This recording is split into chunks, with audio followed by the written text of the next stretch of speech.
में से 40 लोगों को तो ये पता ही नहीं है कि whether they are suffering from diabetes और हाइपरटेंशन और थायराइड। डायबिटीज का जो कॉमन चलित नाम है वो शुगर है। क्या ये मीठा खाने से, शुगर खाने से होती है? नहीं। वाइफ को लेकर डॉक्टर साहब ने हाथ मिलाया, आपके तो पैर में मोच है, आपका दिमाग का शक्कर, आपको कैसे पता? नाड़ी से कैसे पता लग सकता है? अभी जिम कर रहे हैं, एसी में कर रहे हैं, पसीना नहीं बहाने दे रहे हैं, है ना, बॉडी को गर्म कर रहे हैं और ठंडी में कर रहे हैं। हार्ट अटैक क्यों नहीं बढ़ेंगे सर? जिसकी पित्तनाली बहुत ज़्यादा विकृत हो जाती है उसी को अर्बुद मतलब कैंसर होता है। वो कहाँ होता है वो डिपेंड करता है। देसी इलाज है जिसमें एक भी मेडिसिन नहीं खानी, जिससे हेडेक ठीक हो सकता है। हो सकता है या इन सब का जूस पिलाते पूरा एक एक ग्लास 300 ml 400 ml। यहाँ बात कर रहे हो? नहीं ना, इतना तो बॉडी को चाहिए ही नहीं। मात्रा बहुत मैटर करती है। ऐसे कितने सारे ड्रग्स हैं जिसके साइड इफेक्ट पता चले, बट आयुर्वेद में तभी भी करेगा बोलते हैं और आज भी आपको करेला ही खाना है। अपनी हेल्थ जो है वो हम खुद में ढूंढना चाहिए। हम दवाइयों में हेल्थ ढूंढ रहे हैं, इसके कारण हमें बीमारी आ रही है। क्या ऐसा मैं करूं पूरी दिनचर्या में जिससे मेरी नाड़ी डिस्टर्ब ही ना हो? डायबिटीज को लेकर भारत में बहुत बात होती है, यस, है ना। और अभी नया नाम भी चल रहा है कि डायबिटिक रिवर्स हो सकती है। पहले आज से 7-8-9 साल पहले कोई इस पे बात ही नहीं करता था। किसी को अगर शुगर होगी ना तो दैट इज एक्सेप्टेड, हाँ, कि आपकी मरते समय आपको गोली खानी पड़ेगी। लेकिन इसका नाम शुगर है। डायबिटीज का जो कॉमन चलित नाम है वो शुगर है। क्या ये मीठा खाने से, शुगर खाने से होती है? नहीं, मुझे तो ये चीज़ को दिमाग से निकाल देना पड़ेगा। बट ये उतना ही ध्यान में रखना पड़ेगा, sugar is not good for your health. आपकी या मेरे हेल्थ के लिए भी शुगर बिल्कुल ही अच्छी नहीं है। लेकिन अगर आपको डायबिटीज़ होता है तो उसको शुगर कहा जाता है। डायबिटीज़ होने के बाद अगर शुगर खाते हो तो आपकी डायबिटीज़ पक्के में बढ़ती है। तो हर वक्त शुगर खाने से डायबिटीज़ नहीं बढ़ती या शुगर खाने से डायबिटीज़ नहीं होती, ऐसा मैं नहीं बोलूँगी। शुगर खाने से बहुत सारी बीमारी हो सकती है, उसमें से वन ऑफ द डायबिटीज़ हो सकती है। लेकिन अगर आपको डायबिटीज़ है तो आपको शुगर नहीं खाना है, ये आपके ध्यान में होना चाहिए। बट बीइंग आयुर्वेदिक कंसल्टेंट मैं ये हमेशा चाहूँगी, अगर आपको डायबिटीज़ है, अगर आप शुगर वैसे भी नहीं खाना है और आप नहीं भी खा रहे हो तो नेचुरल शुगर आपने खाना चाहिए। इस तरीके से आपकी बॉडी अगर सेटल होती है तो that is a good medication what you are taking for your body. Okay, लेकिन शुगर होता है, डायबिटिक होती क्यों है? इसको तो पैनक्रेटिक डिसीज बोला गया है। आयुर्वेद में इसको कफ का दोष बोला गया है। कफ दोष। आयुर्वेद में 3 नाड़ी होती है, वात पित्त कफ। तीनों नाड़ियों से अलग अलग डिसीजेस हो सकते हैं। हर बढ़ने वाली शुगर, ये ध्यान में रखना, हर बढ़ने वाली शुगर ये डायबिटीज़ नहीं होती। वो थोड़ा सा आपका लीवर का, पैनक्रियास का कम ज़्यादा डिसफंक्शन हो सकता है, बट हर बढ़ने वाली शुगर डायबिटीज़ नहीं है। इसीलिए अगर आपकी शुगर में कोई फ्लक्चुएशन आती है तो पहले एक्सरसाइज, डाइट से उसको ठीक करने की कोशिश कीजिए। नहीं होता है then go to the doctors और फिर आप ट्रीटमेंट्स ले सकते हो। अभी क्या होता है ना, हम लोग जनरली ये दुनिया में अभी क्या चल रहा है कि दुनिया में बोलने से better I talk about the India. यहाँ पे क्या चल रहा है कि डायबिटीज कैंप होते हैं, थायराइड कैंप होते हैं, आज कार्डियर कैंप है। एक जमाने में ऐसा होता था ना, हेल्थ केयर कैंप होते थे। मतलब हमें हेल्दी है या हमें रहना है इसीलिए हम लोग टेस्ट कराते थे। अभी कुछ है क्या ये देखने के लिए टेस्ट कराते हैं। हर 6 महीने में होता है। हाँ, और वो भी एक डाउट लेके करा रहे हैं कि हमें कुछ है क्या, डायबिटीज तो नहीं हो गया या फिर एनीथिंग, थायराइड तो नहीं हो गया, बीपी तो नहीं बढ़ गया, चल मैं बीपी चेक करो। अभी भी 100 में से 40 लोगों को तो ये पता ही नहीं है कि whether they are suffering from diabetes और हाइपरटेंशन और थायराइड। हम लोग रैंडम एक पुलिस स्टेशन में कैंप ले रहे थे। मुझको आदत है कि मैं करती हूँ कैंप्स, मुझको अच्छा लगता है कि सडनली कहाँ पे जाके अगर इफ़ यू आर फ्री हम लोग कैंप्स कर लेते हैं। तो एक कॉर्पोरेट में या कहीं पे भी, तो एक पुलिस स्टेशन में हम लोग गए और पुलिस वालों की ड्यूटी है वो रात भर है, मतलब आपको जलना है, बे टाइम सोना है, बे टाइम उठना है, बे टाइम खाना है। वहाँ के अगर वहाँ पे 30 लोग काम कर रहे हैं, आप विश्वास नहीं करोगे 12 लोगों को बीपी है या फिर डायबिटीज है, उनको पता ही नहीं, उनको खुद को ही नहीं पता ही नहीं। हम लोग टेस्ट कर रहे, नहीं कुछ भी नहीं है, नहीं कुछ भी नहीं है। पहले तो ये एक्सेप्ट करना भी बहुत डिफिकल्ट हो जाता है कि मुझको कुछ है। अगर मैं आपको बोल दूं कि आपके पित्त नाड़ी है और मुझको विकृति फील हो रही है तो आपको एक्सेप्ट करना बहुत मुश्किल है सर कि नहीं मुझको एसिडिटी नहीं होती। नहीं मैं अच्छे से सोता हूँ, नहीं मैं बिल्कुल नहीं चिढ़ता। तो पहले तो कोई भी डिसीज़ को जानने के पहले उसका एक्सेप्टेंस होना ज़रूरी है। अगर मेरी बढ़ती है शुगर और मुझको ये समझ में आ रहा है कि हाँ, I am going towards diabetes, तो पहले तो मुझको उसका रीज़न ढूँढना पड़ेगा। आयुर्वेद में हेतु के ऊपर काम किया जाता है। हेतु, what is the reason behind the diabetes? Okay, reason हो सकता है आपका स्ट्रेस, ओके, रीज़न हो सकता है आपका पुअर डाइजेशन, रीज़न हो सकता है आपके मम्मी पापा को है तो आपको आएगा, मतलब हेरिडिटी, है ना? तो there are an number of reason जिससे आपको डायबिटीज़ हो सकता है, लेकिन वो रीज़न अगर ढूंढ के उसको निकालें तो फिर हम डायबिटीज़ से सही में खुद को फ्री कर सकते हैं। सबसे इम्पोर्टेंट यहाँ पे क्या होता है, आपने मान ही लिया आपके मम्मी पापा को डायबिटीज़ है तो आपको आएगा, तो आपको कुछ हो ना हो 100% आएगा। मतलब मैंने पहले ही मान लिया ना, आपकी बॉडी को बता दिया है कि हमें इंसुलिन मत सिक्रेट खुद ने मैनिफेस्ट कर लिया है डायबिटीज को। वही बाबा को तो आएगा ही आएगा। मतलब आप ये नहीं ढूंढ रहे हो उस टाइम पे, या ये नहीं सर्च कर रहे हो कि अगर मेरे पापा को डायबिटीज है तो मुझको नहीं आने के लिए मुझको क्या करना है। मुझे ना आपकी बात से मेरे पापा की बात याद आ रही है। वो बैंक में जॉब करते थे और कहने को तो गवर्नमेंट बैंक होता था लेकिन स्ट्रेस प्राइवेट से ज्यादा होता था। तो वो क्या बोलते थे, यार हर बैंक वाले को ना बीपी शुगर तो रिटायरमेंट में मिलता ही मिलता है, गिफ्ट मिलता है। तो एक्सेप्टेंस थी पूरा, अच्छा ये पूरे बैंक वालों को थी, हाँ यार बैंक में काम करते हैं तो बीपी शुगर तो होगा ही होगा। तो एक्सेप्टेंस में ये हुआ कि मैं जितने भी लोगों से मिलता था अक्सर उनकी जो कॉमन बात होती थी, हाँ यार कौन सी दवाई चल रही है, अभी शुगर कितनी चल रही है। मैंने कहा ये टॉपिक डिस्कस करते हो, मिला दो सबसे। Let's be free from the medicine. मेरा तो यही फोकस होता है कि क्यों मेडिसिन खाना है सर, हेडेक हो रहा है मेडिसिन क्यों खाना है, लेट्स फाइंड आउट क्यों हेडेक हो रहा है ना। कुछ ऐसी स्मेल होती है जैसे कर्पूर की हो गई, उस वो भी ले लो, या लौंग की तेल की स्मेल हो गई, उससे भी आपका हेडेक चला जा सकता है। आपको टैबलेट ही क्यों खानी है, वो भी पेन किलर। ये तो बहुत इंटरेस्टिंग होने वाला है। मतलब देसी इलाज है जिसमें एक भी मेडिसिन नहीं खानी, जिससे हेडेक ठीक हो सकता है। आपकी एसिडिटी बढ़ी है और आप पेन किलर खा रहे हो, आप भी तो ठीक लगेगा, बट ये आपके इंटेस्टाइन को और ज्यादा हैम्पर करेगा, आपके स्टमक की एसिडिटी और बढ़ाएगा, जिससे आपकी और ज्यादा हेडेक हो सकती है। अभी तो रिलीफ मिल जाएगा, बट कारण ढूंढो जिसके कारण आपका हेडेक हो रहा है। Headache is very common, very small, सबको रहता है। तो कपूर अगर जलाएंगे उसकी स्मेल से क्यों जलाना है आपको? अच्छा वैसे ही रख ले साथ में, स्मेल ले। अच्छा, इनहेल करें, deep breathe in breathe out कीजिए, आपको बहुत ज्यादा रिलीफ मिलता है। लौंग से भी मिलता है। लौंग को उसको भी स्मेल करो, लौंग को स्मेल करो, मुंह पे रखो, या फिर एक तिक्शल रहती है वो। लेकिन पहले ये ध्यान देना है आपको कि आपका हेडेक क्यों हो रहा है। हम लोग जनरल ट्रीटमेंट पे जाते हैं sir, everyone is going jumping to the treatment, but Ayurveda is not about the treatment. Ayurveda is always about the कारण, उसके पीछे का हेतु क्या है, वो क्यों हमें हुआ है, उसके बाद हम उसको एनालाइज करते हैं। अभी पेशेंट्स में क्या हो रहा है कि मुझको लेट्स टॉक अबाउट डायबिटीज, मुझको डायबिटीज है तो मैं क्या करूँ। अरे क्या करूँ क्या है यार, let me discuss about your health. आपको क्यों डायबिटीज हुआ है, उसके पीछे रीजन क्या है। आई गिव यू 1 month का मेडिसिन जिससे आपकी बॉडी थोड़ी डिटॉक्स होगी। अगर उससे भी पूरी तरीके से डिटॉक्स नहीं हो पाती है तो you go to the panchakarma. Body में जो भी भरा है उसको निकालोगे कब। आपको पता है क्या, पुराने ज़माने में आखाड़ा होता था, उस टाइम पे the people are used to apply oil on the body. आखाड़ा अच्छा, जिसमें बहुत हेवी एक्सरसाइज होती थी। ठीक है, मिट्टी हरियाणा में जो अखाड़ा बोलते हैं, अखाड़ा, तो हम अखाड़ा मराठी भी बोलते हैं। तो अखाड़ा में जनरली ऑयल लगाना होता था और then they do the exercise. उस टाइम पे बॉडी को दिया जाता था, फिर बॉडी से निकाला जाता था। अभी जिम कर रहे हैं, एसी में कर रहे हैं, पसीना नहीं बहाने दे रहे हैं, है ना, बॉडी को गर्म कर रहे हैं और ठंडी में कर रहे हैं। हार्ट अटैक क्यों नहीं बढ़ेंगे सर। आपको क्या करना है, अगर आप एक्सरसाइज कर रहे हो तो आपको देना भी है ना। स्नेहन ये कंपलसरी बोला गया है हर एक पर्सन के लिए फॉर एक्सटर्नल एप्लीकेशन। मतलब आप घी से नहीं, तेल से ऑयल करना है। घी तो पीने के लिए बोला गया है। अच्छा, अगर आपको आभ्यंतर स्नेह करना है तो उसके लिए आपको घी यूज करना है।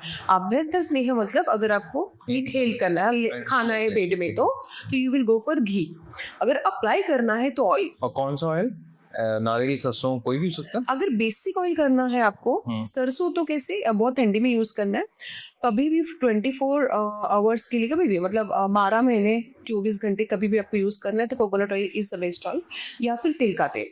तिल का तेल। सरसों का अगर आपको यूज करना है तो ये कोशिश कीजिएगा वो ठंडी में यूज करें, वो थोड़ा उष्ण होता है। और आयुर्वेद तो ऐसे कॉमन ऑयल बोलता भी नहीं है, ओके। उसका ये कहना है कि नाड़ी के हिसाब से ऑयल चेंज होगा। अच्छा, इतना डीप है? इतना डीप है, like the people are getting confused. जैसे मैंने आपको बोला कि I have a retreat centre that is Amrutal Ayurveda in Nagpur, वहाँ पे मेरे सब आयुर्वेदा पैकेजेस हैं। बट ऐसे नहीं कि ये इंडिया में कोई आयुर्वेदा के सेंटर्स नहीं है, बट लोगों तक अभी तक वो चीज़ ही नहीं पहुंची है कि जो आयुर्वेद सेंटर ने पहुंचानी चाहिए। क्या कि difference between Ayurveda and naturopathy. अच्छा, हाँ, मतलब ये अगर मुझसे पूछोगे तो टफ हो जाए। नेचुरोपैथी का मतलब ये है जो नेचर से कनेक्टेड चीजों से ठीक करता है, बस स्पेशली वो एक धारा डलती है ऐसा कुछ नहीं, वो धारा तो आयुर्वेद में भी डलती है। अच्छा। स्नेहल स्वेदन मतलब फुल बॉडी मसाज और स्टीम आयुर्वेद में भी होता है, लेकिन अगेन मैं वात पित्त नाड़ी की हूँ, वात पित्त नाड़ी की हूँ तो मेरी ऑयल अलग होगा।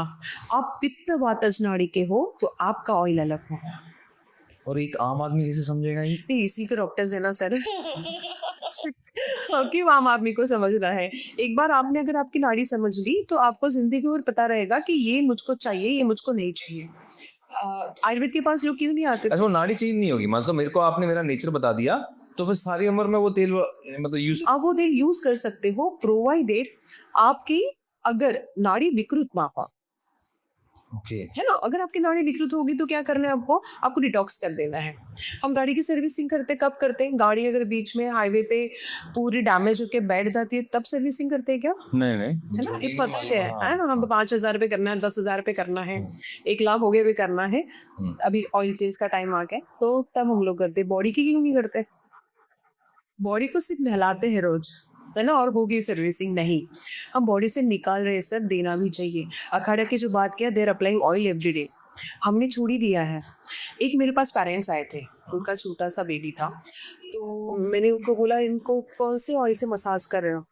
तो बोले हम लोग मसाज नहीं करते। मैंने बोला क्यों? हमारे पीडियाट्रिशियन ने मना किया है। मैंने बोला क्यों? तो उन्होंने बोला कि अमेरिका में सब लोग क्या मसाज करके पैदा हो रहे हैं, या पैदा होने के बाद सब लोग मसाज कर रहे हैं क्या? तुमको इंडिया वालों को क्या जरूरत है मसाज करने की? तो मैंने उनसे पूछा क्या इंडिया में स्किन इन्फेक्शन या स्किन कैंसर का रेट और अमेरिका का स्किन कैंसर का रेट पता है आपको? ये तो सवाल ही मन में नहीं आया होगा। आया नहीं, सोचा नहीं होगा, इस तरह भी सोचना है। Skin is the largest organ of your body, इसका जो एब्जॉर्प्शन है वो किसी ऑर्गन का नहीं है सर। ये तो आपको समझना बहुत जरूरी है। अगर हम जन्म के बाद अगर मसाज करते हैं, जेंटल मसाज इज 100% मतलब 100% we can do on our child, बच्चे के ऊपर, है ना। हाँ, बहुत रुना के बहुत दबा के करते, that is not good, but you have to apply oil even on your body. आपके बच्चे के ऊपर वेदर वो 21 दिन का है या फिर 1.5 महीने का है या 2 दिन का, मेरे यहाँ पर तो मसाज हो रही है। हाँ, नहीं होना भी चाहिए। तो this is a largest organ, कोई भी ऑर्गन इससे बड़ा नहीं है। ये सबसे ज्यादा एब्सॉर्ब करता है चीजों को। अगर आप उनके बच्चे के हिसाब से अगर ऑयल यूज कर रहे होंगे तो उसका फायदा ही होगा। किसी को कोई ऑयल सूट नहीं कर रहा है तो घी यूज करना है आपको, इतने छोटे बच्चों को। Otherwise oil is a good thing to apply. इसमें मैं वापस आता हूँ, आपने बोला जिम जाने से पहले हम एसी में जिम करते हैं, तो वहां पर हमें अगर ऑयल यूज करके फिर जिम करना चाहिए? नहीं, अब उसमें देखो, हाँ कंफ्यूजन कर ले, मैं कर सकते हो, आप ऑयल यूज करके अप्लाई करके एक्सरसाइज के लिए जा सकते हो, बट नाउ डेज एटमॉस्फेयर वैसा नहीं है जो पहले में रहता था, इसलिए ऑयल अप्लाई करके यू कांट जिम। तो हम इसमें कैसा कर सकते हैं, आपका जिमिंग हो गया। एक तो आप ये कोशिश करो कि इतनी बड़ी ठंडी में आप जिम मत करो, ठीक है, नॉर्मल टेम्परेचर पे आप जिम करो, या फिर 25-26 पे लेके जो 22-23 पे एसी रहता है, आपको इतू सा भी पसीना नहीं छूटने देता, and you are doing gym, आप आपकी बॉडी गर्म कर रहे हो और जिम उसको ठंडा कर रहा है। तो what we will do is कि आप जिम कर रहे हो, 1 हफ्ता जा रहे हो, आपको रोज ऑयल लगाने की आदत नहीं है, सैटरडे संडे आप बॉडी मसाज ले लो। You are giving oil to the body. नहीं हो रहा आपका, वो भी हो सकता है कि शायद नहीं हो रहा है, तो रात को सोने के पहले कोकोनट ऑयल अप्लाई करके सो। पूरी बॉडी पे सर, पूरी बॉडी पे 10-15 मिनट में बॉडी एब्जॉर्ब कर लेती है। आपकी बॉडी पे कुछ भी नहीं रहता, बट हम लोग को लगाते ही नहीं है। अच्छा, मैंने ना इससे रिलेटेड क्वेश्चन याद आया, आपने कभी ध्यान दिया हो, आपको तो खैर पता ही होगा, ऑडियंस बता देना, कई बार ना वो नाभि के अंदर वो एक ना कॉटन सी निकलती है, आपने देखा है? तो मैंने कंटेंट देखा था कि आपके अंदर ऑयल की कमी है तो कपड़े से सक कर लेता है आपका नेवल। मैं कहा पता नहीं क्या लॉजिक है ऐसा या नहीं है। नाभि जो है, नाभि चिकित्सा हुई जाती करी जाती है, हम लोग भी इसकी करते हैं। चिकित्सा लोग है। नाभि चिकित्सा बहुत ग्रेटेस्ट चिकित्सा है। Okay. बीच में आपने सुना होगा ना, अम्बिलिकल कॉर्ड को रिजर्व किया जाता था। तो उसका रीजन भी वही है। वो तो आयुर्वेद कब से बोल रहा है कि हमने करना चाहिए। अब ठीक है, वहाँ पे प्रिजर्वेशन ये सब चीज़ का उल्लेख नहीं है, लेकिन हाँ नाभि चिकित्सा का उल्लेख है। वो जो जगह है वो सबसे ज़्यादा एक्टिव रहती है। नाभि के ऊपर अगर जोर से आवाज होता है तो आप मर भी सकते हो। ये मर्म पॉइंट है अपना। नाभि चिकित्सा की जाती है तो नाभि आपके शरीर से कॉटन खींचते हैं, नाभि कॉटन नहीं बनाते। तो ये सच है कि अगर ड्राइनेस होगा तो ही खींचती हुई नहीं, इट्स नॉट लाइक वो हमेशा खींचती रहेगी। पित्त ज्यादा हो गया वो खींच लेगी। तो खींचना ये वर्ड यूज करने से बेटर है, अट्रैक्ट हो जाता है। क्योंकि अगर हम लोग कंघी कसते हैं, वो फोर्स तैयार होता है जिससे वो हम लोग छोटे छोटे कागज के टुकड़े उसको अट्रैक्ट कर सकते हैं। प्लास्टिक पहले बचपन में क्या बस सेम थिंग अपने नाभि के साथ हो रहा है उस टाइम पे। ज्यादा घर्षण के कारण भी हो सकता है, ज्यादा पित्त प्रकोप के कारण। पित्त प्रकोप होता है मतलब पानी कम हो रहा है, आप ड्राई हो रहे हो, ऐसा बोल सकते हैं उसको। तो बट मेन रीजन इज कि आपको काम करने की जरूरत है। नाभि चिकित्सा कर लो सर। जब भी आप पंचकर्मा सेंटर जाओगे कोई भी, या फिर रिट्रीट सेंटर जाओगे कोई भी, तो नाभि चिकित्सा आपने करनी चाहिए। ओके। नाभि बस्ती होती है, हाँ, जिसके अंदर नाभि के अंदर हम लोग तेल डालते हैं। फिर से ये नाड़ी के ऊपर तेल डिपेंड होता है कि हमने कौन सा डालना है। तेल में भी बहुत सारे प्रकार है। कोई तेल है जो आपको नींद नहीं आ रही तो हम लोग नाभि चिकित्सा से नींद लाते हैं। अच्छा। अगर आपको डायबिटीज है उसके लिए भी नाभि चिकित्सा करते हैं। अगर आपको घुटनों में पेन है, आर्थराइटिस बहुत बढ़ गया है, उसके लिए भी नाभि चिकित्सा करते हैं। लेकिन अभी क्या कॉन्सेप्ट है कि मुझको दवाई खाओ, मुझको ठीक करो। Everything can't be cured only with the medicines। लेकिन कोविड के बाद थोड़ा सा तो मेंटलिटी चेंज हुआ है बहुत। मतलब अब लोग चाहते हैं नेचुरली ठीक होना है। राइट? बिल्कुल बिल्कुल। अब बहुत सारे लोग आ रहे हैं सर।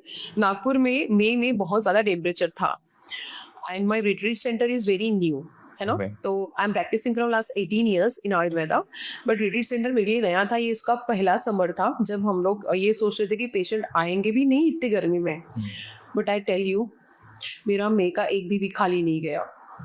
और मैंने भगवान को बोला कि नेक्स्ट मई के लिए थोड़ी जगह और बढ़ा देना।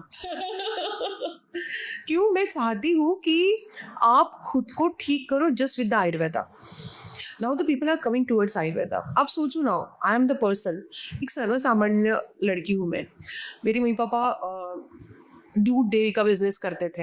एकदम छोटे बिजनेस था उनका, बट पैसा बहुत था। उनके कारण उन्होंने हमको चारों को सिखाया। मेरे घर पे कोई डॉक्टर नहीं। ससुराल में काशीकर फैमिली है, वर्धा की फेमस फैमिली है, बट सर्वसाधारण एकदम नॉर्मल जो मिडिल क्लास फैमिली होती है वैसे। वहाँ में भी कोई डॉक्टर्स नहीं है। अब आप ये सोचो, I am the only person who started it. कि ये मेरा अप्रोच ही बिल्कुल नहीं था कि हायर क्लास होना है, कुछ होना है, कुछ होना है। वो तो भगवान की कृपा से आज सब कुछ मिल गया है। बट कॉन्सेप्ट यही था कि I want to treat the patient with Ayurveda. बस मुझको ठीक करना था। उसको मेडिकली कुछ चैलेंजेस आए लाइफ में, उसके कारण मैंने ये सोचा ये चैलेंजेस किसी और को नहीं आने चाहिए। दैट्स वाई मैंने ओपीडी शुरू किया। Otherwise I am working. I am IHMR graduate, post graduation मेरा आईएचएमआर बैंगलोर से हुआ है। I am IHMR student. और आईएचएमआर को like you will get the highest salary in India के बाहर कहीं पे भी। मैंने वो ठुकरा के I start my OPD with 20 rupees of first patient. आपने ना वो वाली बात सिद्ध कर दी। हार्वर्ड में अंदर रिसर्च हुआ कि बेस्ट काउंसलर कौन हो सकते हैं, या बेस्ट कोचेस कौन हो सकते हैं। वही हो सकते हैं नहीं जो जिन्होंने पेन झेला। तो आपने वो बात सिद्ध कर दी कि आपने झेला है, आपको लगता है, तो ही वहां से एक मिशन शुरू होता है। एकदम सही। मैंने कभी फाइनेंशियल क्राइसिस नहीं देखा लाइफ में।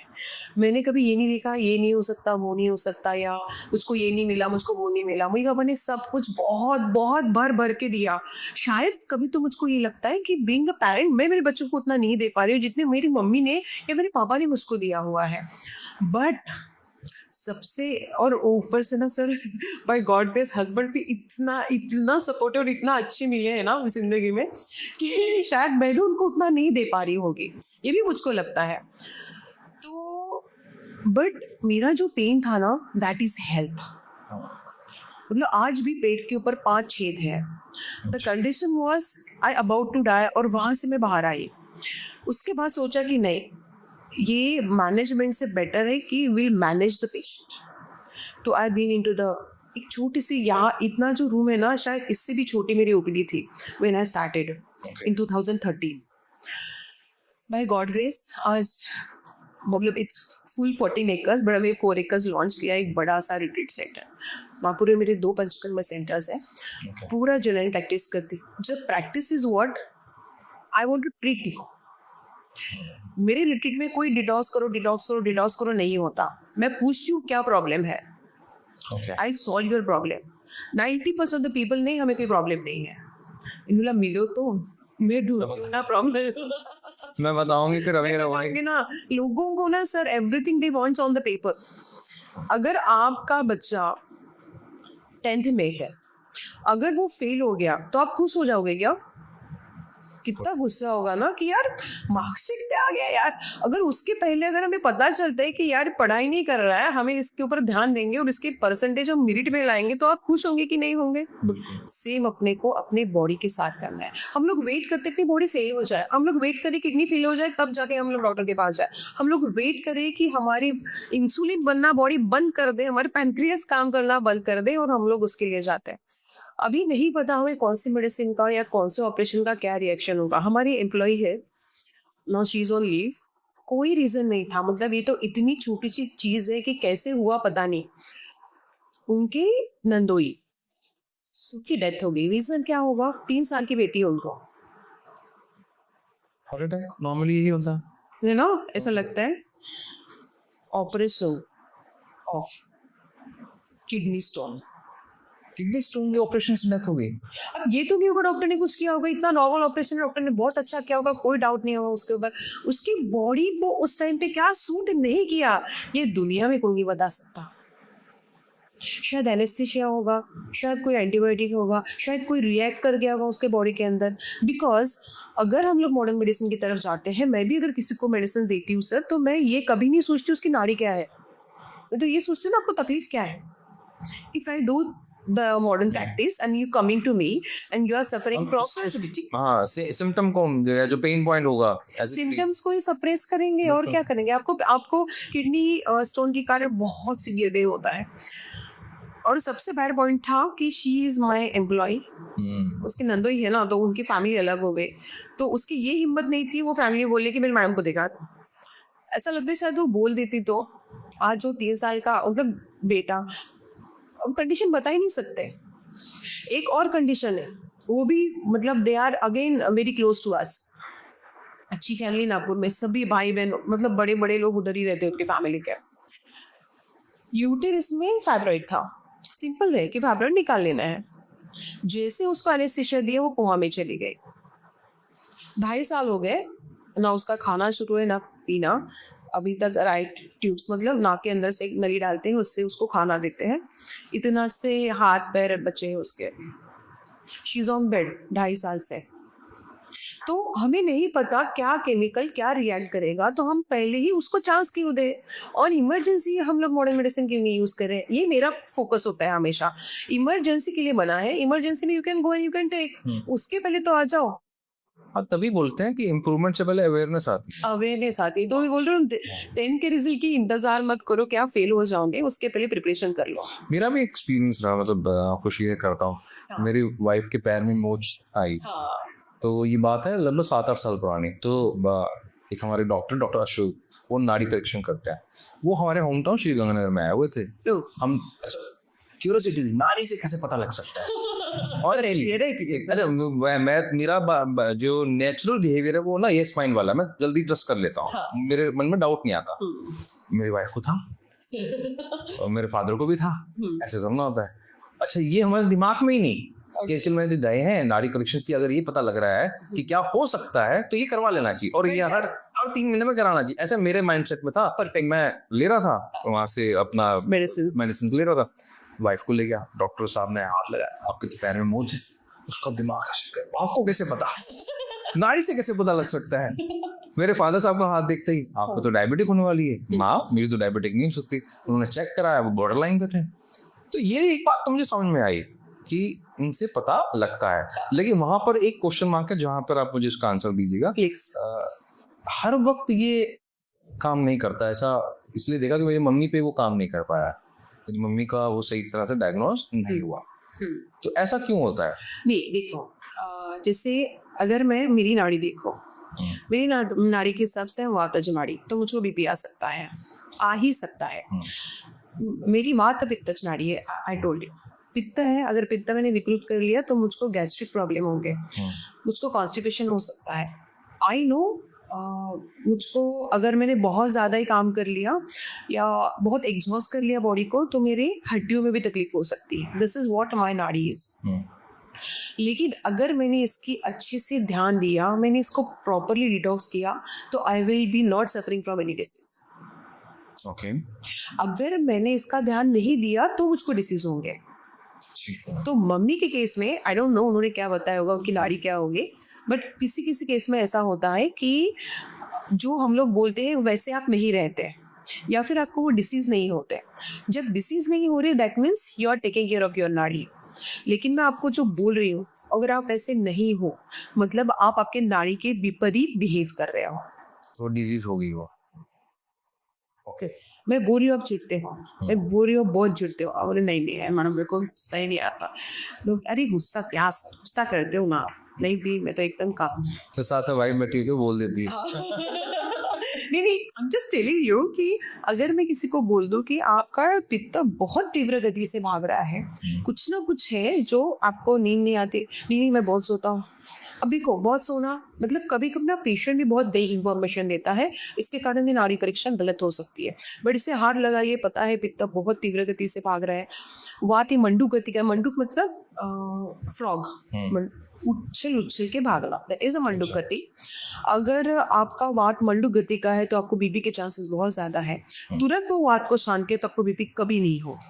अब वो शांत कैसे करना है, तो हम लोग तो पंचकर्म करते हैं, डिटॉक्स करते हैं। डिटॉक्स ही वर्ड है जो बहुत ज्यादा फेमस हो रहा है, बट बेसिकली पंचकर्म किया जाता है। आपकी पंचकर्म क्या होता है ये भी बता दो आप। हाँ, पंचकर्म में ना 5 कर्म होते हैं: वमन, विरेचन, बस्ती, नस्य और रक्तमोक्षा। अभी वमन, हर एक को ये 5 कर्म नहीं किए जाते, जिसकी जैसी नाड़ी है उसको वो पंचकर्म किया जाएगा। हो सकते हैं मैं एक साथ 2 पंचकर्म किसी को यूज करूं या 3 करूं, बट 5 भी पंचकर्म एक इंसान को जनरली यूज नहीं होते अगर उनको त्रिदोषात्मक डिसीज हो तो भी। मतलब तीनों दोष उसके दूषित है, फिर भी 5 कर्म एक साथ नहीं करते हैं, है ना। अगर मैंने आपको आज वमन दिया तो मैं आपको शायद 2-3 महीने बाद विरेचन दूंगी। हाँ, बस्ती के लिए आई कैन डू इट। आज बस्ती दिया तो आज ही आपका वमन या विरेचन नहीं होगा, इसके लिए फिर से हमें डेट डिसाइड करने पड़ेगा, तब आपका होगा। तो 5 ही कर्म एक दिन में एक साथ नहीं करते। बस्ती के साथ नस्य जा सकता है। नस्य इज व्हाट, नाक में 2 बूंद ऑयल के डालते, लगता है लोगों को बहुत छोटी प्रक्रिया है, बट उससे आपकी पिट्यूटरी ग्लैंड एक्टिवेट होती है। पिट्यूटरी ग्लैंड ये बहुत इंपॉर्टेंट ग्लैंड है अपनी बॉडी की।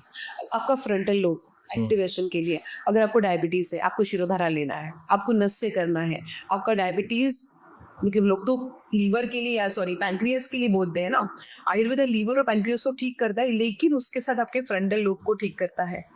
हाँ, ये मैं इससे रेजोनेट कर सकता हूँ, क्योंकि जब हम भी देखते हैं ना, तो हमने अक्सर देखा है जब किसी को पैंक्रियास पे प्रॉब्लम होती है, हाँ, तो उसके कीटोन करके एक प्रॉब्लम जो बनते हैं, तो उसकी सोचने समझने की जो ताकत है वो धीरे धीरे क्षीण हो जाती है, धीरे धीरे कम हो जाती है। तो ये इसका इम्पैक्ट पड़ता है। डायबिटीज का सिर्फ आपकी फिजिकल हेल्थ से लेना देना नहीं है। जब वो डायरेक्टली स्ट्रेस से रिलेट करता है, कोई भी स्ट्रेस के कारण, या फिर एक्सेप्टेंस, मेरे को डायबिटीज आएगा, उससे भी रिलेट होता है आपका फ्रंटल लोब, आपकी पिट्यूटरी ग्लैंड।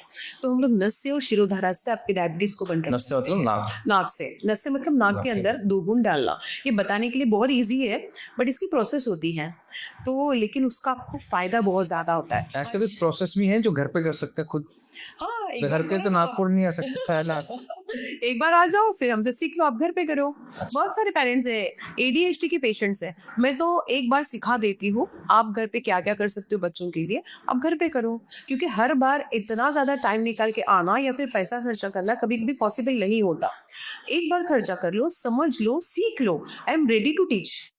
सिखाने के पैसे नहीं लेती हूँ, ऑब्वियसली फ्री ऑफ कॉस्ट सिखाती हूँ। आप सीख लो कैसे करते हैं आपको नस्य, आपको ज़रूरी है, अगर आपके घर में डायबिटीज़ है तो रोज़ नस्य करो, कैसे करना है हम आपको सिखा देंगे, डू इट। आपके घर में अगर चश्मे का प्रॉब्लम है, सबके आंखों का नंबर्स बढ़ता जा रहा है, आजकल बच्चों को बहुत प्रॉब्लम हो रही है, अगर आपके बच्चों के भी चश्मे का नंबर बढ़ता जा रहा है तो एक बार हमारे पास आओ, नेत्र बस्ती, नेत्र धावन, हम लोग बता देंगे आपकी नाड़ी के हिसाब से ये घृत आपको यूज करना है, जो आंखों पर इस तरीके से आप ऐसे करो, आप घर पे करो। ओनली क्या होता है, कोई की चीज़ें का प्रिकॉशन लेना होता है जो हम घर पे नहीं लेते हो, इसके कारण हम लोग आपको बुलाते हैं। लेकिन अगर मैं तो बहुत बार ये कोशिश करती हूँ कि आई विल टीच यू, ये डू एट योर होम, लेकिन घर पे लोग करते नहीं ना, ये भी तो हाँ, ये तो देखो है प्रॉब्लम, वो कुछ ही होता नहीं था, वो तो रेडीमेड चलता है। अरे एक आयुर्वेद को लेके एक और मिथ है जो मैंने एक्चुअली, मेरे लिए तो मिथ नहीं है वो, क्योंकि मैंने मेरी आंखों से देखा है वो। यस, हम जब बीकानेर रहते थे तो हमारे फादर साहब को कुछ ब्लोटिंग का और गैस का बहुत ज्यादा दिक्कत है, और आज भी है। तो वहाँ पर एक मोहता धर्मशाला हुआ करती थी जो आयुर्वेद की बहुत फेमस, मतलब राजस्थान में कोई है तो मोहता धर्मशाला का नाम वो जानता है, क्या बात है। इतना काम है उसका आयुर्वेद की। लेकिन जब दवाइयाँ मिलती थी ना तो इतनी दवाइयाँ होती थी, मतलब 7-8 मेडिसिन, ये दोपहर का पाउडर है, ये सुबह का पाउडर है, शाम का पाउडर है, तो घर देख, अच्छा कड़वे इतने ना, लेना आसान उनको, है ना। और तो आयुर्वेद के नाम से ही ना लोग डर जाते हैं। एक देखो, एक ह्यूमन साइकोलॉजी समझेंगे, एक टैबलेट लेनी है मुझे और एक 4 पाउडर लेने हैं, 4 चूरन लेने हैं, तो मेरे लिए आसान तो देखो टैबलेट ही रहने वाला है, दो इसका एक कुछ साइड इफेक्ट होगा मैं झेल लूंगा, ऐसा वाला है। फिर जब मैंने बताया आपको, जब दूसरे आयुर्वेद डॉक्टर के पास गए तो वहां पर भी मेरे पास 7-8 मेडिसिन हुआ करती थी, ये भी लेनी, ये भी लेनी, ये भी लेना, तो आप ना कॉम्प्लिकेटेड हो जाता है। हाँ, ऐसा क्यों है? नहीं, इसीलिए ना मैं तो अगर आप मेरे पास आओ ना, आप मुझको 10 प्रॉब्लम बताते हो, बट मैं बोलती हूँ नहीं, एक साथ इतने सॉल्व नहीं करेंगे। मैं नहीं चाहती आप बहुत सारी दवाई खाओ, मैं चाहती हूँ कि मैं आपको ऐसे ठीक करूँ कि आपकी प्रॉब्लम्स पहले ठीक हो जाए। मेरा ये एक यूएसपी रहा हुआ है। अगर आप आते हो, मैं आपकी नाड़ी चेक करती हूँ, आपके नाड़ी के हिसाब से अगर मैं पंचकर्म लिखती हूँ, मैं 7 दिन आपको दवाई नहीं दूंगी। 7 दिन आप दवाई नहीं दोगे। Let your body settle yourself with the panchakarma. 7वें दिन भी नहीं चेक करती मैं, एग्जैक्टली आफ्टर 24 आवर्स उसको चेक करती हूँ, मतलब वहां से 36 घंटे हो गए तो भी चलता है, but after 24 hours check your nadi. अब देखती हूँ क्या प्रॉब्लम बची हुई है। अगर फिर भी 4 मेडिसिन देनी है तो मैं कोशिश करती हूँ 2 मेडिसिन में वाइंड अप करूँ, 8 मेडिसिन देनी है तो मैं सोचती हूँ 4 मेडिसिन में वाइंड अप करूँ। क्योंकि क्या होता है, अभी तो खैर वो बहुत सारी चूरन वूरन नहीं रहे हैं, टैबलेट्स आ गए, कैप्सूल्स आ गए, बहुत इजी हो गया है। मेरा सिर्फ डायबिटीज का चूरन मिलता है, वो टेस्ट में बहुत अच्छा है, you can have it very easily.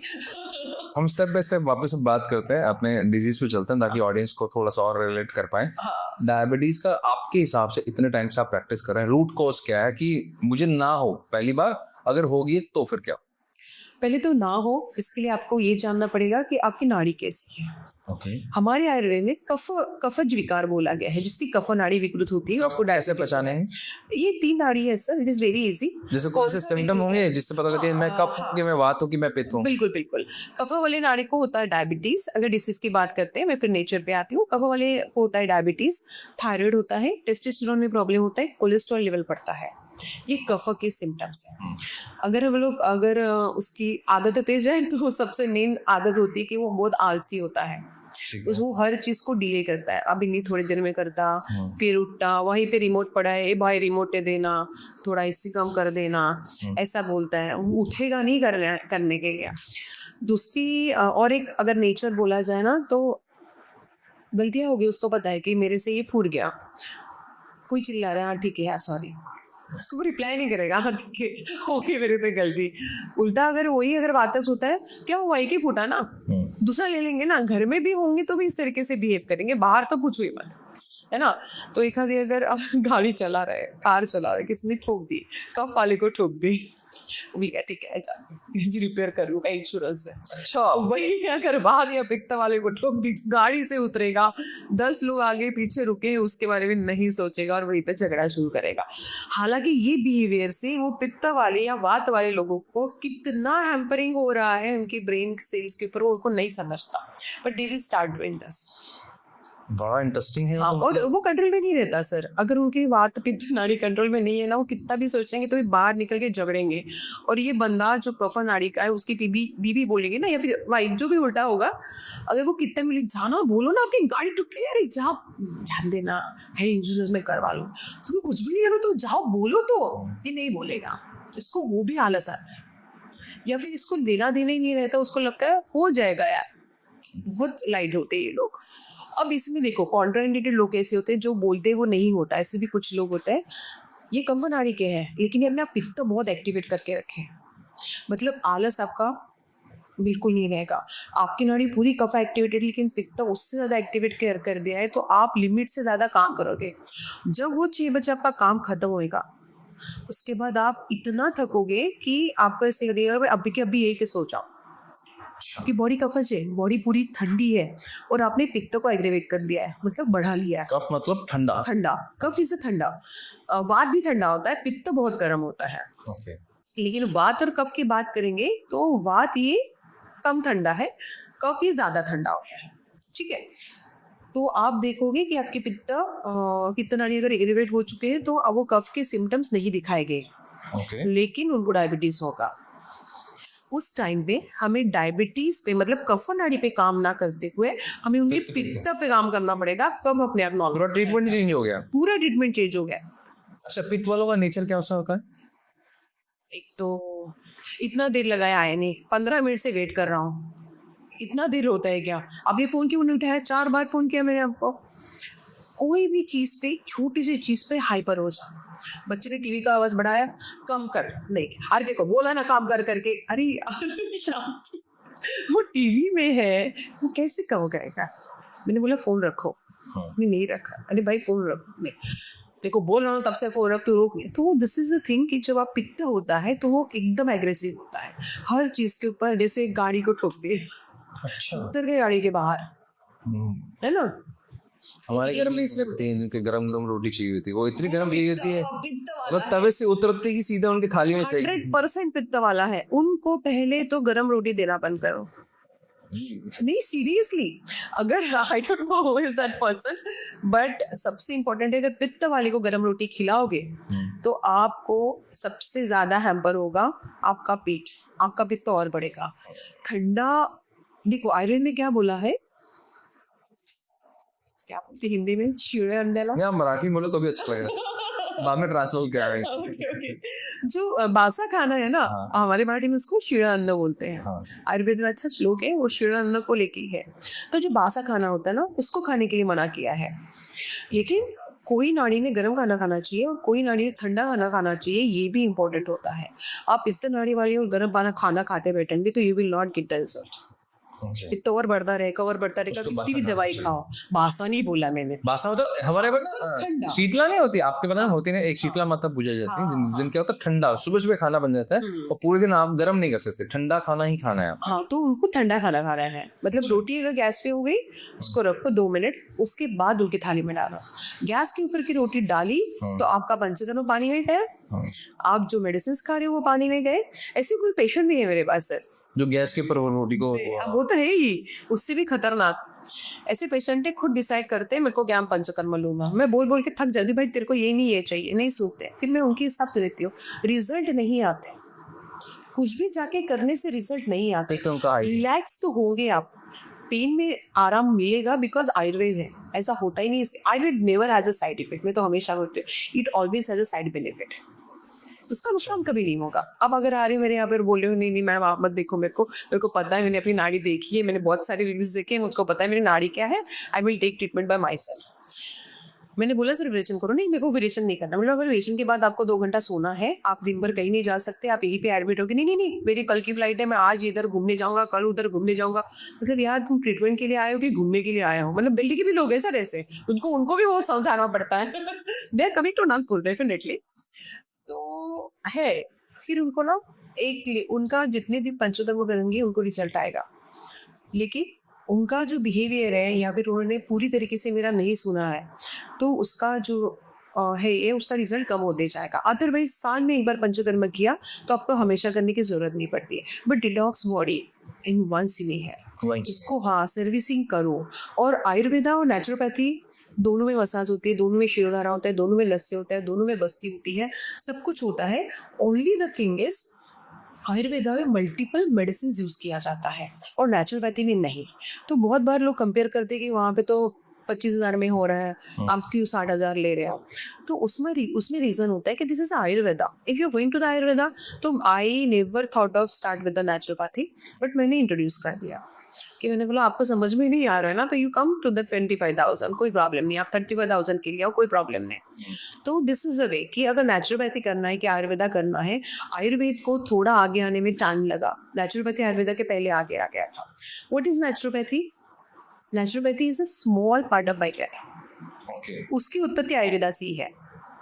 Ayurveda का वो ऐसा पार्ट है जिसमें आपको कुछ भी दो चीज़ें यूज़ नहीं करनी है। जैसे आप बस्ती दोगे तो आंवले की खौद के दे दो या नमक के पानी के दे दो, आप उसको त्रिफला की या वैतरण बस्ती, लेखन बस्ती जो हम आयुर्वेद में यूज़ करते हैं वो नहीं दे सकते। उसमें ऐसा है जो नेचुरली मिल रहा है उसको यूज़ करो। ओके। नेचुरोपैथी में मतलब एक स्वस्थ रूप का एक सब्जेक्ट होता है उनको सेकेंड ईयर में, उसमें आता है योगा, मेडिटेशन, फिर नेचुरोपैथी में उन्होंने डाल दिया है क्योंकि वो सिंगल है। तो सिंगल ड्रग थेरेपी मोर इन नेचुरोपैथी। ओके। हाँ, लेकिन उसमें ड्रग्स नहीं, मेडिसिन नहीं यूज कर सकते। यू कर नेचुरोपैथी के अंदर ड्रग्स यूज नहीं होती, मेडिसिन कोई भी मेडिसिन यूज नहीं होता। That is the main difference. But ये सब दोनों में होता है। Difference is in price. Treatment same ही जाएगी बट प्राइस में डिफरेंस होगा। और उससे भी इम्पोर्टेंट ये होता है कि अगर हम लोग नाड़ी पे थे, क्योंकि हमने कैसे पहचाननी चाहिए और हम लोग कहाँ चले गए। बैक टू द नाड़ी। पित्त नाड़ी है तो एग्रेसिव होगा, वात नाड़ी है तो एक जगह पे नहीं रुकेगा। अब इसमें आप एक ध्यान रखना, जिनकी वात नाड़ी है और पित्त नाड़ी है, वात पित्त जैसे मैं है ना, वात पित्त नाड़ी है, उसके साथ ही पित्त वात नाड़ी रहती है। दोनों नाड़ी वात पित्त और पित्त वात, मतलब कोई एक डोमिनेंस कर रही है। एक डोमिनेंस कर रही है। जो पहले नाम लिया जाता है वो डोमिनेंस करती है दूसरे को। मतलब मेरे में बात ज्यादा है तो मैं एक जगह पे नहीं रह पाऊंगी। आज इधर कल उधर, कल उधर, मैं ये काम किया, कर भी ज्यादा बोल रही, चलो घूमने जाते हैं, घूम कर ये हो गया, अब दूसरा। तो ये ऐसे सफर नाड़ी, कल ही तो गए थे, अब क्यों जाना है ना। पित्त नाड़ी, अच्छा चल फिर ये हो गया, फिर वहां पे जाके चिट्ठी करना, फिर घर पे आना, वो भी घूमता है वात के साथ। बट इस तरीके से नाड़ी सेटल होती है। वात नाड़ी बहुत टॉकेटिव होती है, अपने शब्द बहुत अच्छे से रख पाती है। उसके अलावा विशुद्धि चक्र, हम लोग थायराइड में जाते हैं, वात नाड़ी विकृति को कभी थायराइड नहीं होता।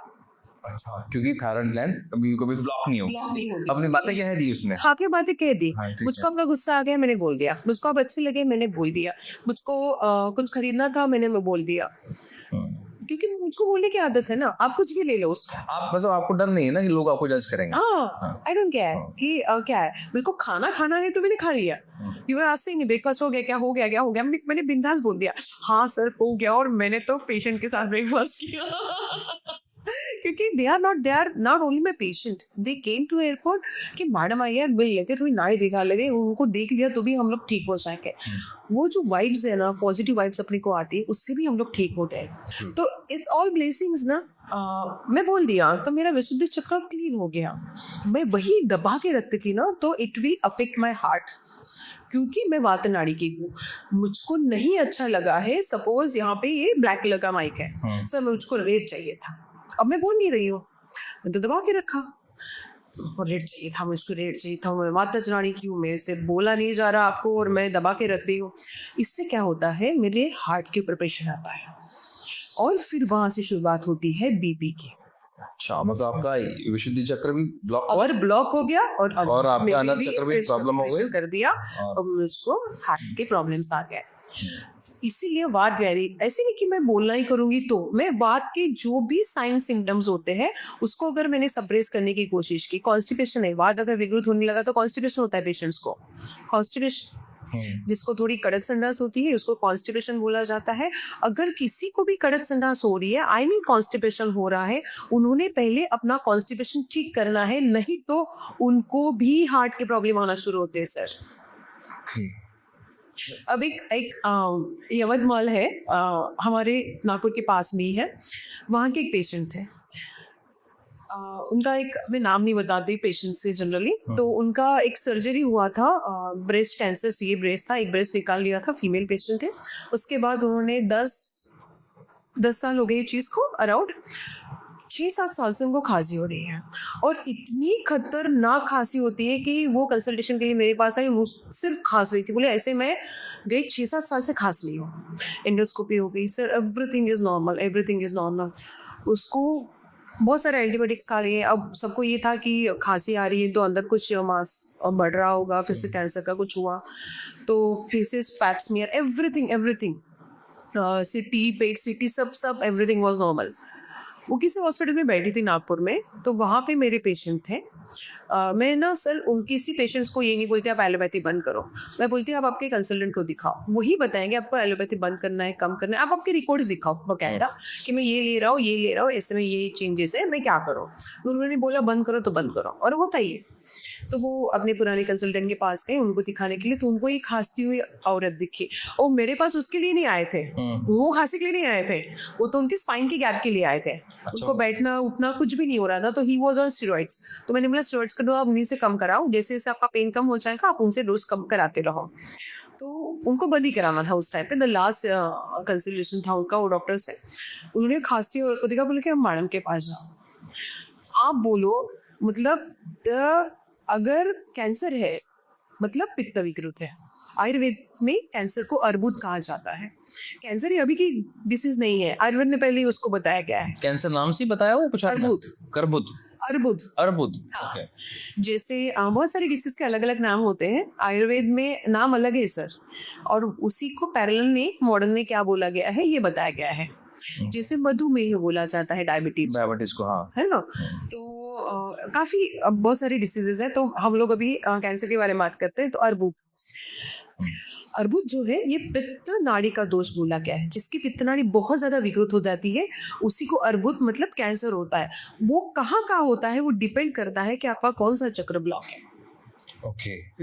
अगर अपर बॉडी में होता है तो आज्ञा से लेके मणिपुर तक कहाँ पे भी हो सकता है, अनाहत तक ब्लॉक हो सकता है, कहीं का भी हो सकता है। हमें देखना पड़ेगा वो पेशेंट की नाड़ी कफज में ज्यादा है या वातज में जाता है। कफ है जो बॉडी के अपर साइड में रहता है, पित्त है जो मिडल साइड में रहता है, और वात है जो इंटेस्टाइन में रहता है। है ना, इन तीनों की जगह बताई गई है और वही भी उसमें रहना चाहिए। इंटेस्टाइन से ऊपर अगर वात आता है मतलब आपको कॉन्स्टिपेशन हो रहा है, आपकी वात की गति ऊर्ध्व हो गई, ऊर्ध्व मतलब ऊपर के साइड हो जाएगी। एक्चुअली वात की गति हमेशा अधो बताई गई है, नीचे होनी चाहिए। मतलब अगर आपको गंदे डकार आ रहे हैं वात विकृति हो रही है ना। अगर आप गंदा गैस पास कर रहे हो वात विकृति हो गई है, बट एटलीस्ट वो अच्छी है। ऊपर आने वाली जो है वो आपके पित्त को भी ऊपर लाएगी। पित्त और कफ ये जगह से नहीं हिलते। अच्छा। वात बढ़ गया तो उन दोनों को हिलाते हैं। पित्त और कफ तो स्टेबल रहेंगे, और वात जो है नीचे से अगर ऊपर आएगा तो वो तो आपके पित्त को भी डिस्टर्ब करेगा, आपके कफ को भी। खट्टे डकार आना, एसिडिटी बनना और जलन होना सब उसी के ही है। मतलब आज आपका वात विकृत हुआ और आपको एसिडिटी हो गया ऐसा नहीं होता। बहुत बार वात बढ़ते बढ़ते बढ़ते वो पित्त को भी बढ़ाता है। वात इज व्हाट? हवा। अगर यहाँ पे हमने अग्नि रखी और उसको हवा दे रहे हैं तो आपकी अग्नि बढ़ेगी। हाँ। अगर वो ज्यादा नहीं भड़क रही है, हवाई दे रहे तो थोड़ी दूरी भड़क रही है, मतलब आपका पित्त बढ़ रहा है। और वो ज्यादा ही बढ़ता रहेगा तो इंटरनल जो वॉल है आपके स्टमक की उसको डैमेज करेगा। फिर अल्सर्स, माउथ अल्सर्स ये सब तैयार होते हैं। अगर वो बाहर निकल पाए, किसी किसी को पित्त की उल्टियाँ होती है, अगर वो बाहर निकल पाए दैट मीन्स व्हाट? जो वोमिट करते हैं निकल गए नहीं, तो इसको पित्त नीचे में ही दबा रहा तो अल्सर्स फॉर्म करता है। यहाँ तक याद है कभी कभी तो किसी को अन्न नलिका में मतलब ऑसोफेगस में भी कैंसर होते हैं, ऑसोफेगस में भी अल्सर्स होते हैं, है ना। उसका रीजन है कि वो और ऊपर नहीं जा पा रहे, वात उतना और फोर्स नहीं लगा पा रहे हैं उसको बाहर फेंकने के लिए, तो पित्त वहीं पे अटका हुआ है, वहां पे वो डैमेज कर रहा है। तो अर्बुद जो है मतलब कैंसर जो है वो कहाँ पे डैमेज है, वो चक्र को मेंटली भी कैंसर पेशेंट को पहले काउंसलिंग बहुत ज़्यादा इंपॉर्टेंट है और वो भी दी जाती है प्रॉपरली। एक अलग उसका हर हॉस्पिटल में एक सेक्शन है काउंसलिंग का, क्योंकि जब तक आपकी चक्र मतलब आप मेंटली सेटल नहीं होगे, आपका कैंसर भी ठीक नहीं होता, आप कुछ भी करो। वही अगर आप उल्टा कर लोगे तो शायद पता नहीं कैंसर भी आपका पूरी तरीके से शरीर से निकल जाए। तो वो आंटी की बात बताती हूँ, let's back to the point. She was having cough, बहुत बहुत बहुत। मैंने क्या किया, उनकी नाड़ी देखी तो उनको कफ ना सर, खांसी ये जो है वो कफ विकृति है। ओके। उनको खांसी वात विकृति के कारण आई थी, वाह, बहुत ज्यादा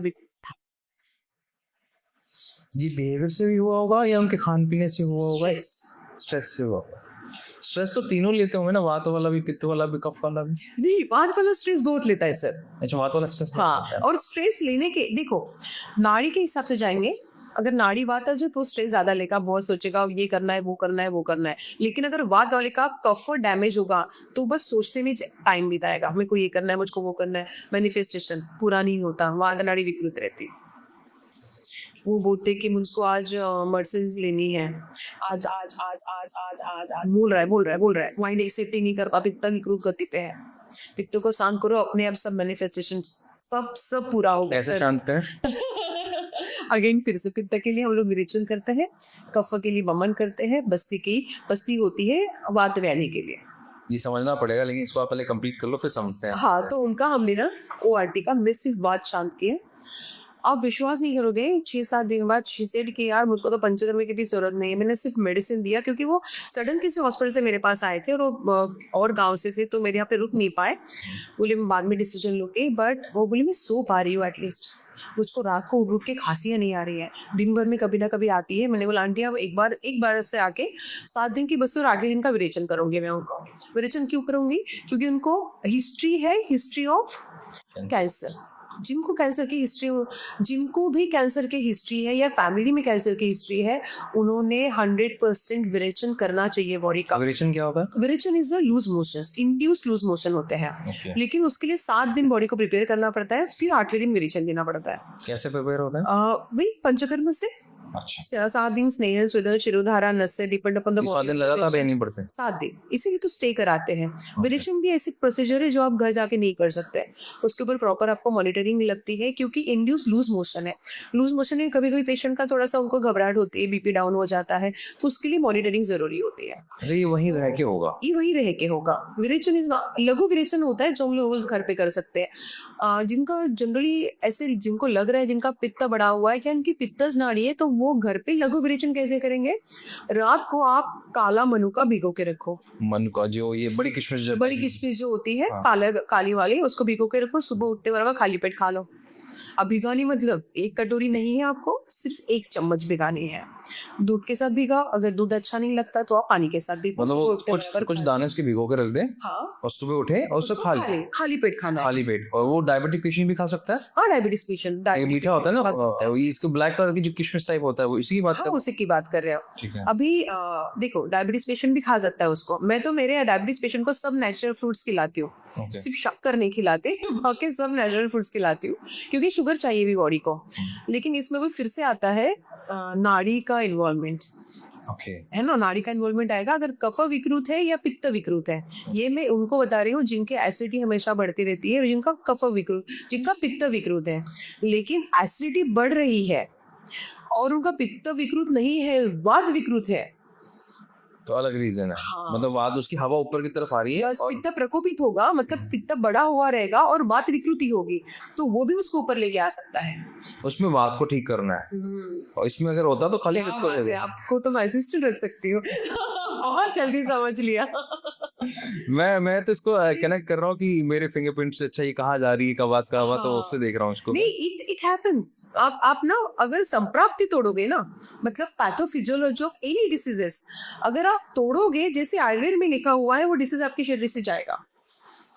जब कोई भी डिसीज हो, मोच की बात की आपने, है ना। हम लोग क्या करते हैं, अगर आपका पैर कहीं पे मुरड़ गया, मतलब जो भी हुआ ना, फोल्ड हो गया, कहीं कुछ क्रैम्प आ गया, कोई भी रीजन हो, तो व्हाट वी डू, हम लोग पत्र पोटली स्वेद करते हैं।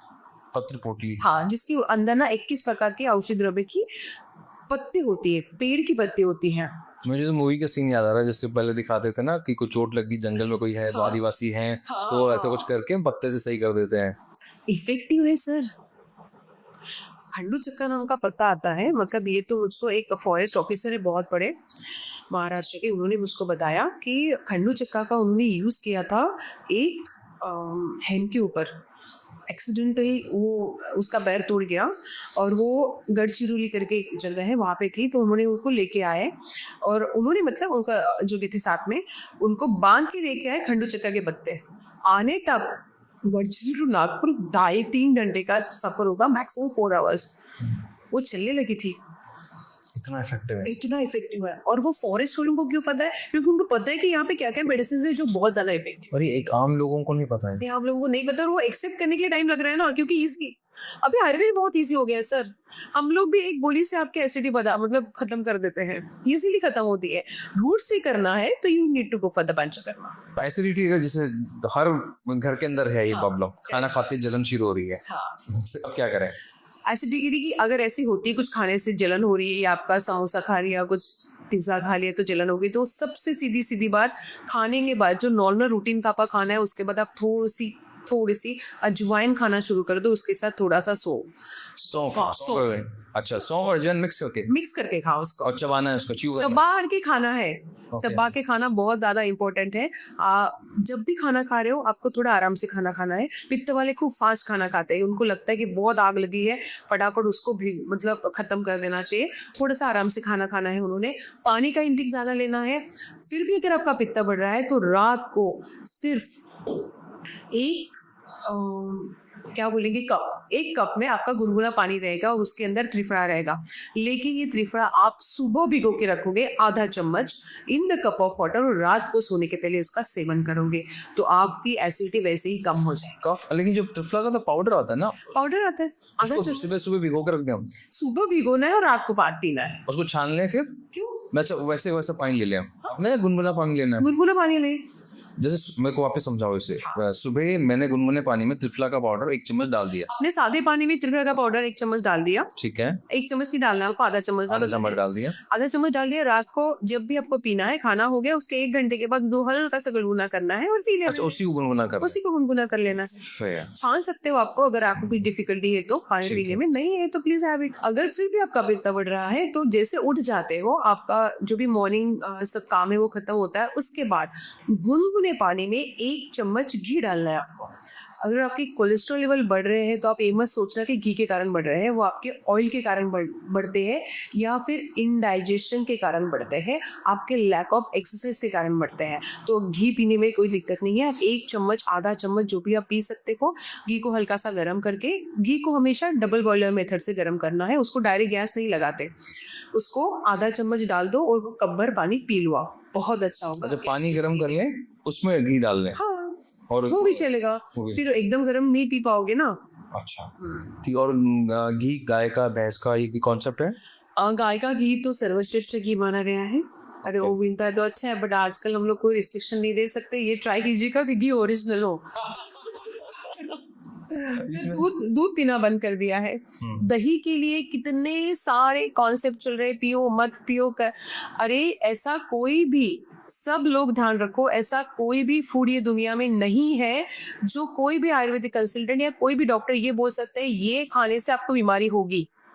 ये ध्यान रखो। अगर दही की बात करते हैं, हर नाड़ी का अलग कॉन्सेप्ट है। किसी नाड़ी को दही अच्छा रहेगा, किसी नाड़ी को छाछ अच्छा रहेगा। छाछ को वैसे भी अमृत माना जाता है, वो हर नाड़ी को अच्छा होता है। Only differ is your timing. आप कब खा रहे हो, कब नहीं खा रहे हो, किसके साथ खा रहे हो। अगर इतना फॉलो किया तो दही भी आपके लिए अमृत है। ऐसा बिल्कुल नहीं है सर। छाछ कब लेना चाहिए? छाछ हम लोग दिन भर ले सकते हैं सर, रात को भी ले सकते हैं। नाड़ी के हिसाब से अगर पित्तज नाड़ी है तो दोपहर में लो। वातज नाड़ी वालों ने रात का छाछ थोड़ा सा कम कर दो, वो ज्यादा बेटर रहेगा। सुबह उनके लिए अच्छा है, 10-11 बजे का। नारियल पानी पीना है तो सुबह का टाइम अच्छा है। कफज वालों ने नारियल पानी अवॉइड करना चाहिए। पित्त और वात के लिए नारियल पानी अच्छा है। और दही रात को बिल्कुल नहीं खाना है, कोई भी नाड़ी हो।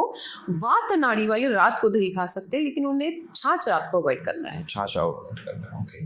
अच्छा, ये खाना खाने के बाद आजकल इसको आई स्ट्रेंथ IBS बोलते हैं। खाना खाते ही लोग पोटी के लिए भागते हैं, कुक के लिए भागते हैं। यहाँ IBS बहुत ज़्यादा बढ़ गया है। इसको इंटेस्टाइनल बाउल सिंड्रोम बोलते हैं। हमारी आयुर्वेद में ये वात और पित्त के दूषित होने से होता है ना। तो हमें इसमें क्या करना है, इसको हमें पहले वात को नहीं कम करना है। वात इज व्हाट आपको मोशंस के लिए जाने को बोल रहा है, दैट इज वात। इसको हमें पहले पित्त को शांत करना होता है। कैसे होगा? पूरी तरीके से रूट से पित्त शांत होता है। इसके लिए सर 100% विरेचन देना पड़ता है। इनको तक्र धारा जानी चाहिए कंपलसरी। तक्रधारा? तक्रधारा मतलब सर के ऊपर से जो शिरोधारा जाती है ना, उसमें एक छाछ होता है और उसके अंदर बहुत सारे आयुर्वेदिक मेडिसिन होते हैं। लेकिन प्लीज जो आजकल रिलीज आ रहे हैं कि किसी को भी वो सुला देते हैं छत के ऊपर और वो मड़के से डालते हैं, ऐसे कोई तक्रधारा नहीं होती। ऐसे कोई भी चीज़ आप घर पे ट्राई मत कीजिए। इसको बनाने में बहुत ज़्यादा इंपॉर्टेंट समय लगता है। इसमें इंग्रेडिएंट्स भी बहुत ज़्यादा इंपॉर्टेंट होते हैं। नाड़ी के हिसाब से इंग्रेडिएंट चेंज होते हैं। उससे भी इम्पॉर्टेंट पंचकर्म ये हवा में दी होने वाली प्रोसीजर नहीं है। बहुत सारे लोग मुझको आते हैं और मसाज के टाइम पे बोलते हैं एसी लगाओ मैडम, बहुत गर्म होता है। मैं होने दो ना, बॉडी को गर्म ही करना है। मैं पेशेंट के पेशेंस बढ़ाती हूँ बट एसी नहीं लगाती। एसी में मसाज प्लीज अवॉइड कीजिएगा। हाँ, मेरे को ध्यान है कि जैसे प्रेगनेंसी के अंदर जब डिलीवरी के बाद बिना पंखे और बिना उसकी हाँ, दी जाती है। आयुर्वेद में यही बोला गया। तक्रधारा भी दे रहे हो, हवा में दे रहे हो, जो दिखा रहे हैं आजकल रील्स, मतलब वो नहीं होने चाहिए क्योंकि मिसकम्युनिकेशन लोगों के पास जा रहे हैं और वो लोग घर पे ट्राई भी करेंगे, है ना। तो शिरोधारा ये बंद कमरे में दी जाती है। सबसे पहला हवा नहीं चाहिए उसको। हमारे थेरेपिस्ट भी गर्मी में खड़े रहते हैं, वो भी थकते हैं ना मसाज करते हैं, but they don't switch on the fan. बहुत ही ज्यादा गर्म है क्योंकि अभी टेम्परेचर अपने हाथ में नहीं है कंट्रोल में। हल्का सा वायर लगा के थोड़ी सी चीड़ तो नहीं होती बट हल्का सा हवा घुमा सकते हो। बट प्लीज एसी में मसाज मत करना, एसी में शिरोधारा मत करना। आई डोंट यूज, करोड़ों लगे प्रोजेक्ट में, एसी के कमरे भी हैं बट एसी के कोई पंचकर्म रूम नहीं है और वो नहीं होनी चाहिए सर। अच्छा, आईबीएस के लिए कोई मेडिसिन? अरे आईबीएस, अगर हम लोग आईबीएस के लिए मेडिसिन की बात करेंगे तो एक कंपनी की मेडिसिन आती है, आई डोंट प्रमोट बट वो अच्छी है तो आप सब लोग ले सकते हैं। स्टॉप आईबीएस करके आता है, दिन में 3 बार लो। पित्त को रिड्यूस करने वाले जो मैंने तरीके बताए उसको यूज करो। और सबसे ज़्यादा इम्पोर्टेंट कि आप खाते वक्त आराम से खाना खाओ। अगर आप जितने जल्दी खाना खत्म करोगे उतना ज़्यादा प्रॉब्लम होगा। दिन भर में जब जमता है, चाय कॉफ़ी के अलावा अगर आपने छाछ का सेवन किया तो आपका आईबीएस घर की घर में ठीक हो जाएगा। शायद मेरी या मेडिसिन की ज़रूरत भी नहीं पड़ेगी। फेयर।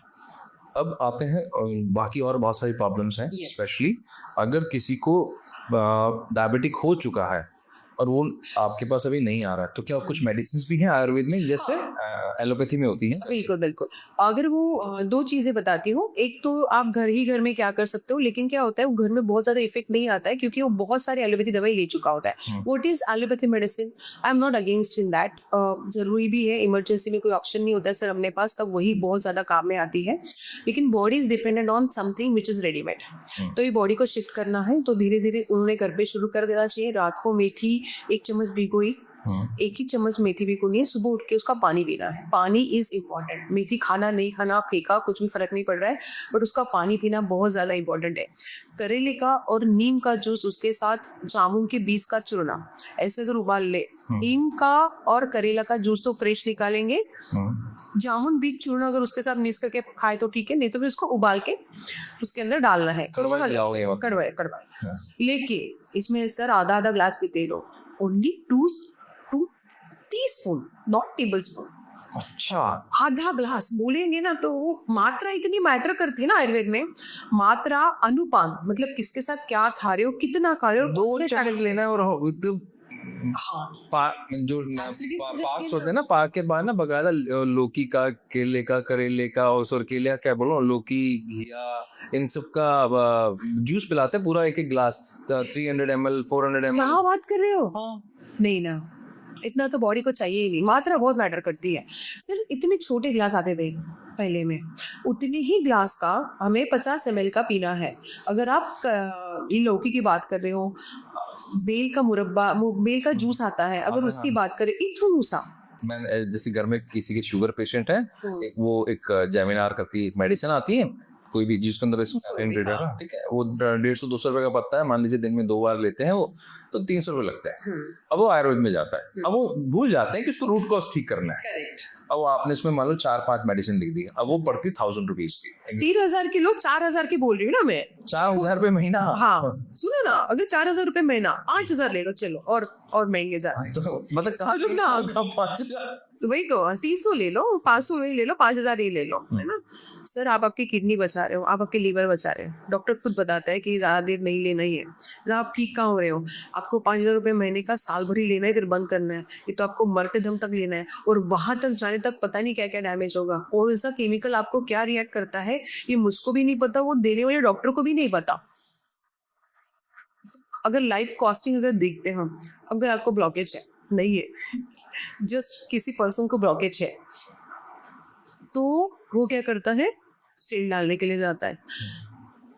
वो डॉक्टर को भी नहीं पता अभी उसी से फ्लो हो रहा है कि वो उसने पहले से अपना बाईपास निकाल के रखा है, नहीं पता है ना? तो सिंपल सी बात है, अगर आपको हार्ट के लिए काम करना है तो हार्ट को मजबूत करो ना, ले लो पंचगन में जाके ले लो, कहीं पे भी। अगर आप ओपीडी बेसिस पे तो 30-35 हज़ार रुपए जाएंगे आपके, हार्ट मजबूत होगा ना। अगर आप स्टे करने के लिए जा रहे हो, आपके 1 लाख रुपए जाएंगे, 50,000 से लेके सपोज 1.5 लाख तक, 7 दिन के आपके चले जाएंगे। अभी तो आयुर्वेद पूरा इंश्योरेंस में कवर होता है सर, ये तो कितनी अच्छी बात है ना? तो कितनी अच्छी बात है। अगर आपका स्पॉन्डिलोसिस से आपके कमर में गैप है तो आपको कुछ करना नहीं है, सब इंश्योरेंस कंपनी करेगी। तो अगर आपके आप हार्ट को मजबूत करो ना, आप गोलियों पे क्यों डिपेंड रहना चाहते हो? क्या ये दुनिया में कोई भी डॉक्टर, इंक्लूडिंग मैं भी, क्या ये लिख के दे सकती हूँ क्या कि मैं हार्ट की आपको ये 4 गोली शुरू कर रहे हैं, आप ये अगर जिंदगी भर गोली खाओगे तो आपको हार्ट अटैक नहीं आएगा? कोई नहीं दे सकता सर, कोई नहीं दे सकता, क्योंकि आपकी लाइफस्टाइल, आपकी प्रॉब्लम्स आपको पता है और दुनिया में किसी को नहीं। उससे अच्छा हार्ट को मजबूत करो। हम हार्ट को अगर मजबूत करें तो आने वाला अटैक सहन होता है ना सर। आपने देखा होगा पहले के जमाने में पहला हार्ट अटैक, दूसरा हार्ट अटैक, तीसरे में ऊपर जाते थे। आज तो यंगस्टर को हार्ट अटैक आ रहे हैं, आ तो रहे हैं, ऊपर से क्या पहले में ही।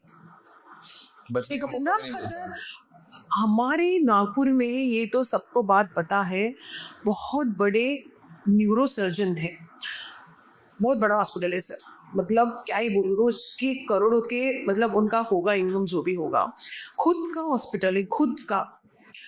2 दिन पहले का ईसीजी नॉर्मल। मैं तो बोल रही हूँ ना, आप पेपर के ऊपर वेट कर रहे हो फेल होने का। ही ऑल्सो चेक्ड आउट, मैं फेल तो नहीं हुआ, बता रहा है बॉडी, आपकी नाड़ी बता रही है there is something in your nadi, but आप नहीं जा रहे हो, आप नहीं देख रहे हो। ठीक है, उनको तब नाड़ी नहीं, क्योंकि हर इंसान नाड़ी के बारे में नहीं सोचता, लेकिन आपकी बॉडी बता रही है, तब जाके आपने ईसीजी किया, राइट? देयर इज समथिंग आपकी बॉडी बता रही है, फिर आपने ईसीजी किया, ईसीजी वाज नॉर्मल। 2 दिन बाद अटैक आया, इतना सीवियर अटैक कि खुद का इतना बड़ा हॉस्पिटल होने के बाद भी एज द एज ऑफ 50-55 खुद को नहीं बचा पाया है। क्या ये एक चुटकी पे उनके लिए तो कोई ये भी नहीं था कि कोई रोके, सर आए हैं तो लेना ही है, सर है। हाँ, उनको तो फार्म भी नहीं भरना था, फॉर्म भी नहीं भरना था, पैसे भी डिपॉजिट नहीं करना था, सिंपल है ना, बट नहीं बचा पाई। It's not matter of money, it's a matter of time now. लोगों को अगर ये समझ में आ जाए ना कि अपनी हेल्थ जो है वो हम खुद में ढूंढना चाहिए, हम दवाइयों में हेल्थ ढूंढ रहे हैं, इसके कारण हमें बीमारी आ रही है। बच्चों को ADHD है, इतने सारे, सब लोग गर्भ संस्कार के पीछे पड़े हैं। मैं बोलूंगी पहले आप लोग बीज संस्कार करो। बीज संस्कार बहुत ज्यादा इंपॉर्टेंट है सर, कंसीविंग के टाइम पे, कंसीव के पहले। अच्छा, आयुर्वेद में 5,000 साल पहले बोला था, अभी उसको शुरुआत करें। अभी शादी जिनके तय हुए वो लोग आते हैं 3 महीना मस्त डिटॉक्स करते हैं, उनको no, detox is a name to make them understand, but मैं तो उनकी ओवरीज, उनके टेस्टोस्टेरोन प्रिपेयर कर रही हूँ for the better child. That is called बीज संस्कार। बीज संस्कार, बीज क्या होता है? फीमेल का बीज होता है अंडा, और स्पर्म होता है मेल का बीज, है ना। तो ये दोनों को अगर हम लोग अच्छे से प्रिपेयर करेंगे ना, तो आपका बच्चे को कुछ नहीं होने वाला, मतलब नॉट इवन डायबिटीज, ADHD तो बहुत दूर की बात है। बच्चा जब बड़ा हो जाएगा, अगर उसकी है मतलब सब ठीक होगा, वो प्रॉपर डिटॉक्स टाइम पे करता होगा, तो उसको BP डायबिटीज भी नहीं आ सकता। बच्चा शुरू नहीं होता, 5-6 साल में चश्मा लग जाता है, दिखता नहीं है कुछ बेचारे को, क्योंकि रंजक पित्त, आलोचक पित्त है। हम तो सिर्फ 3 पित्त, मतलब हमें तो सिर्फ 8 पित्त कब पता है सर, उसके अंदर भी 5-5 प्रकार है, हर में 5-5 प्रकार है। तो अगर आपका रंजक पित्त डैमेज होता है, आलोचक पित्त डैमेज होता है, तो आपके आईज में प्रॉब्लम आता है। तो हमें रंजक पित्त पे, आलोचक पित्त पे क्या काम करना है? पाचन पित्त डैमेज होगा तो आपका एसिडिटी होगी। पित्त को काम करना ऐसा नहीं होता, कौन सा डैमेज है वो भी देखना बहुत ज्यादा जरूरी है। अच्छा, इट इज वेरी माइन्यूट। तो ADHD मतलब किसी को है, किसी बच्चे को वात नाड़ी तो वो बहुत स्ट्रेस में किया हुआ फिजिकल रिलेशन, या फिर जब उनका जब भी वो टाइम होगा जब वो स्पर्म पैदा हो रहे होंगे या फिर जब वो ओवम पैदा हुआ होगा, तब वात विकृति दोनों में से किसी एक को होगी। अच्छा, लेकिन जब हम देखते हैं फिंगरप्रिंट में, तो ADHD जब हम देखते हैं तो एक होता है इनहेरेंट, एक होता है एक्वायर्ड। मतलब जब फ्रंटल कॉर्टेक्स और आपका पैराइटल लोब दोनों ही हाइपर एक्टिव होते हैं, काफी ज्यादा स्ट्रांग मिले और उसको नर्चर भी आप स्ट्रांगली कर दो, ठीक है, तो फिजिकली भी हाइपर एक्टिव है और मेंटली भी हाइपर एक्टिव है। करेक्ट। ठीक है, क्योंकि ADHD के लिए बहुत क्लियर कट कोई टेस्ट नहीं है, बहुत सारे टेस्ट नहीं है कि हाँ आपको ये बता सकें ये ऑटिस्टिक है या ये ADHD है, तो ऐसे कोई बहुत क्लियर टेस्ट नहीं है, तो सिम्टम से ही पता लगता है आपको। तो अगर इनहेरेंट है तो हम उसको अलग तरह से ट्रीट करते हैं, हम अलग तरह से उसको सॉल्यूशन देते हैं। अगर वो एक्वायर्ड है तो बहुत आसान है इसको करना, क्योंकि एक्वायर्ड में तो क्या आपने मोबाइल दे दिया, उसको फिजिकल एक्टिविटी बढ़ा दिया, तो उससे आपका मेंटल हाइपर एक्टिविटी बढ़ गया, तो उसको हम थोड़ा सा कम कर सकते हैं। आप वो कैसे ट्रीट करते हैं? Through medicine? पहले तो हम ये बोलते हैं कि ये होनी मत दो, अभी नहीं पता अपना बच्चा कैसा होगा, तो होनी नहीं देते, तो सबसे पहला होगा बीज संस्कार। अगर हो गया, होने के बाद तो कोई ऑप्शन नहीं है, तो इसको वात विकृति से ट्रीट किया जाता है। वात विकृति मतलब क्या, इसको शिरो पीछू दिया जाता है। इतने छोटे बच्चों को शिरोधारा नहीं दिया जाता क्योंकि उसको समझ में आने में ही 3 साल का समय लग जाता है। 2.5 से 3 साल के बीच में ही लोगों को समझता है कि ADHD है क्या नहीं है ना। तो इनको शिरो पीछू दिया जाता है, उनको बस्ती दिया जाता है। ये 2 वात और लस्सी रेगुलरली घर पे करना बहुत जरूरी है। नाक के अंदर जो टोके में इसमें बहुत सारे ऑयल होते हैं, सर नाड़ी के हिसाब से ऑयल चेंज होगा, पंचेंद्रिय वर्धक लेना है, आलू तेल लेना है, कोई ग्रूथ लेना है, उसके लिए मतलब बच्चे तो और कंसल्ट करके ही लेना चाहिए। शिरो पीचू ब्राह्मी या शंख पुष्पी तेल से देना पड़ता है। रिजल्ट्स बहुत अच्छा आते हैं। धीरे धीरे जैसे आपका फ्रंटल कॉर्टेक्स पे आप फिंगरप्रिंट से काम कर रहे हो, सेम थिंग हम लोग आयुर्वेद से काम करते हैं। अल्टीमेटली काम इधर ही करना है आपको, है ना। उसके साथ हम लोग इनको स्नेहन स्वेदन देते हैं। स्वेदन मतलब नाड़ी स्वेद दिया जाता है क्योंकि बच्चे छोटे होते हैं। स्नेहन क्यों दिया जाता है? वात को शांत करने के लिए स्नेहन ये बेस्ट उपक्रम बताया गया है आयुर्वेद में। तो वात को बस्सी दिया जाता है, लेकिन बस्सी देने के पहले बॉडी को तैयार करना पड़ता है। दैट इज व्हाट इज स्नेहन स्वेदन। बच्चों को बस्सी देते हैं बच्चों को बस्सी, बहुत अच्छे रिजल्ट है उसमें। तो धीरे धीरे उसमें डेवलपमेंट शुरू हो जाती है। अच्छा, आप ऑटिस्टिक पे भी काम करती हैं? ऑटिस्टिक पे भी काम करते हैं। वो तो आपके हिसाब से वेखड़ करके एक ड्रग आता है जो आपकी जबान को हल्का करता है। तो ऑटिस्टिक लोग ना पहले बोलना नहीं शुरू करते, वो उनकी जबान ना उससे हेवी हो जाते हैं।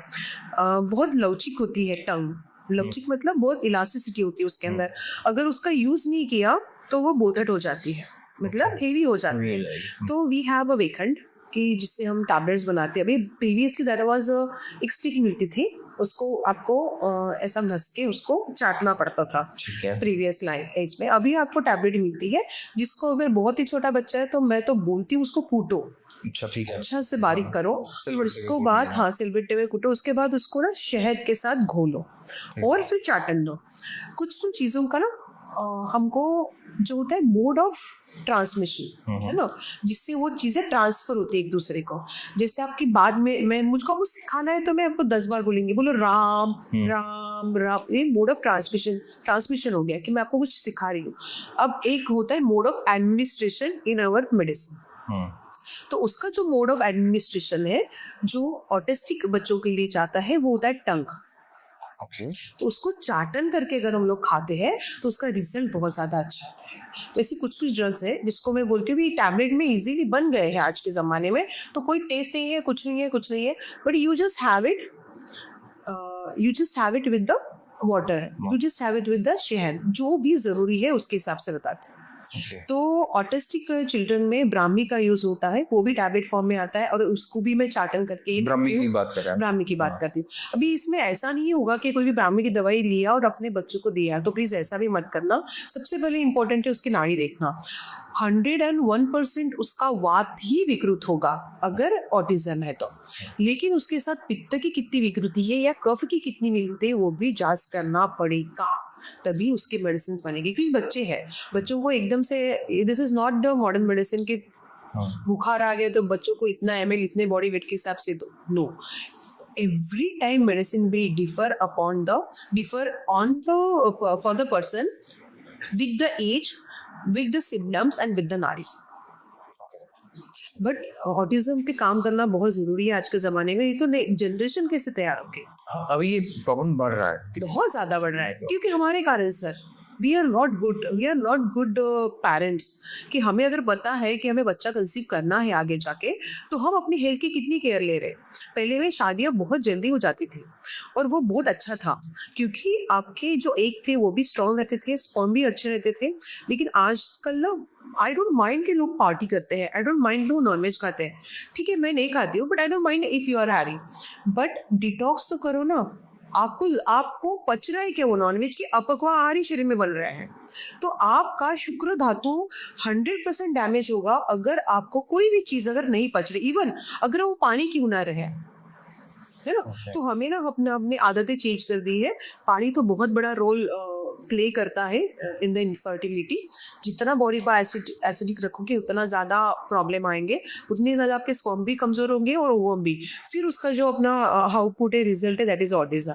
तो मैं हमेशा बोलूँगी कि पहले बीज संस्कार लो, फिर गर्भ संस्कार के ऊपर जाओ, and then you can go in with the child. एक और बहुत फेमस टर्म चल रही है अभी, टर्म इसलिए बोल रहा हूँ क्योंकि लोगों को पता ही नहीं है, क्योंकि हम फिंगरप्रिंट से अलग तरह से देखते हैं, that is called OCD, obsessive compulsive disorder. लोग नॉर्मली इसी से देखते हैं कि वो ज़्यादा सफाई रखता है, बार बार हाथ धोता है। हम उसको अलग तरह से देखते हैं, हम उसको देखते हैं ब्रेन के राइट ऑसिपिटल लोब से, एस्थेटिक सेंस से देखते हैं।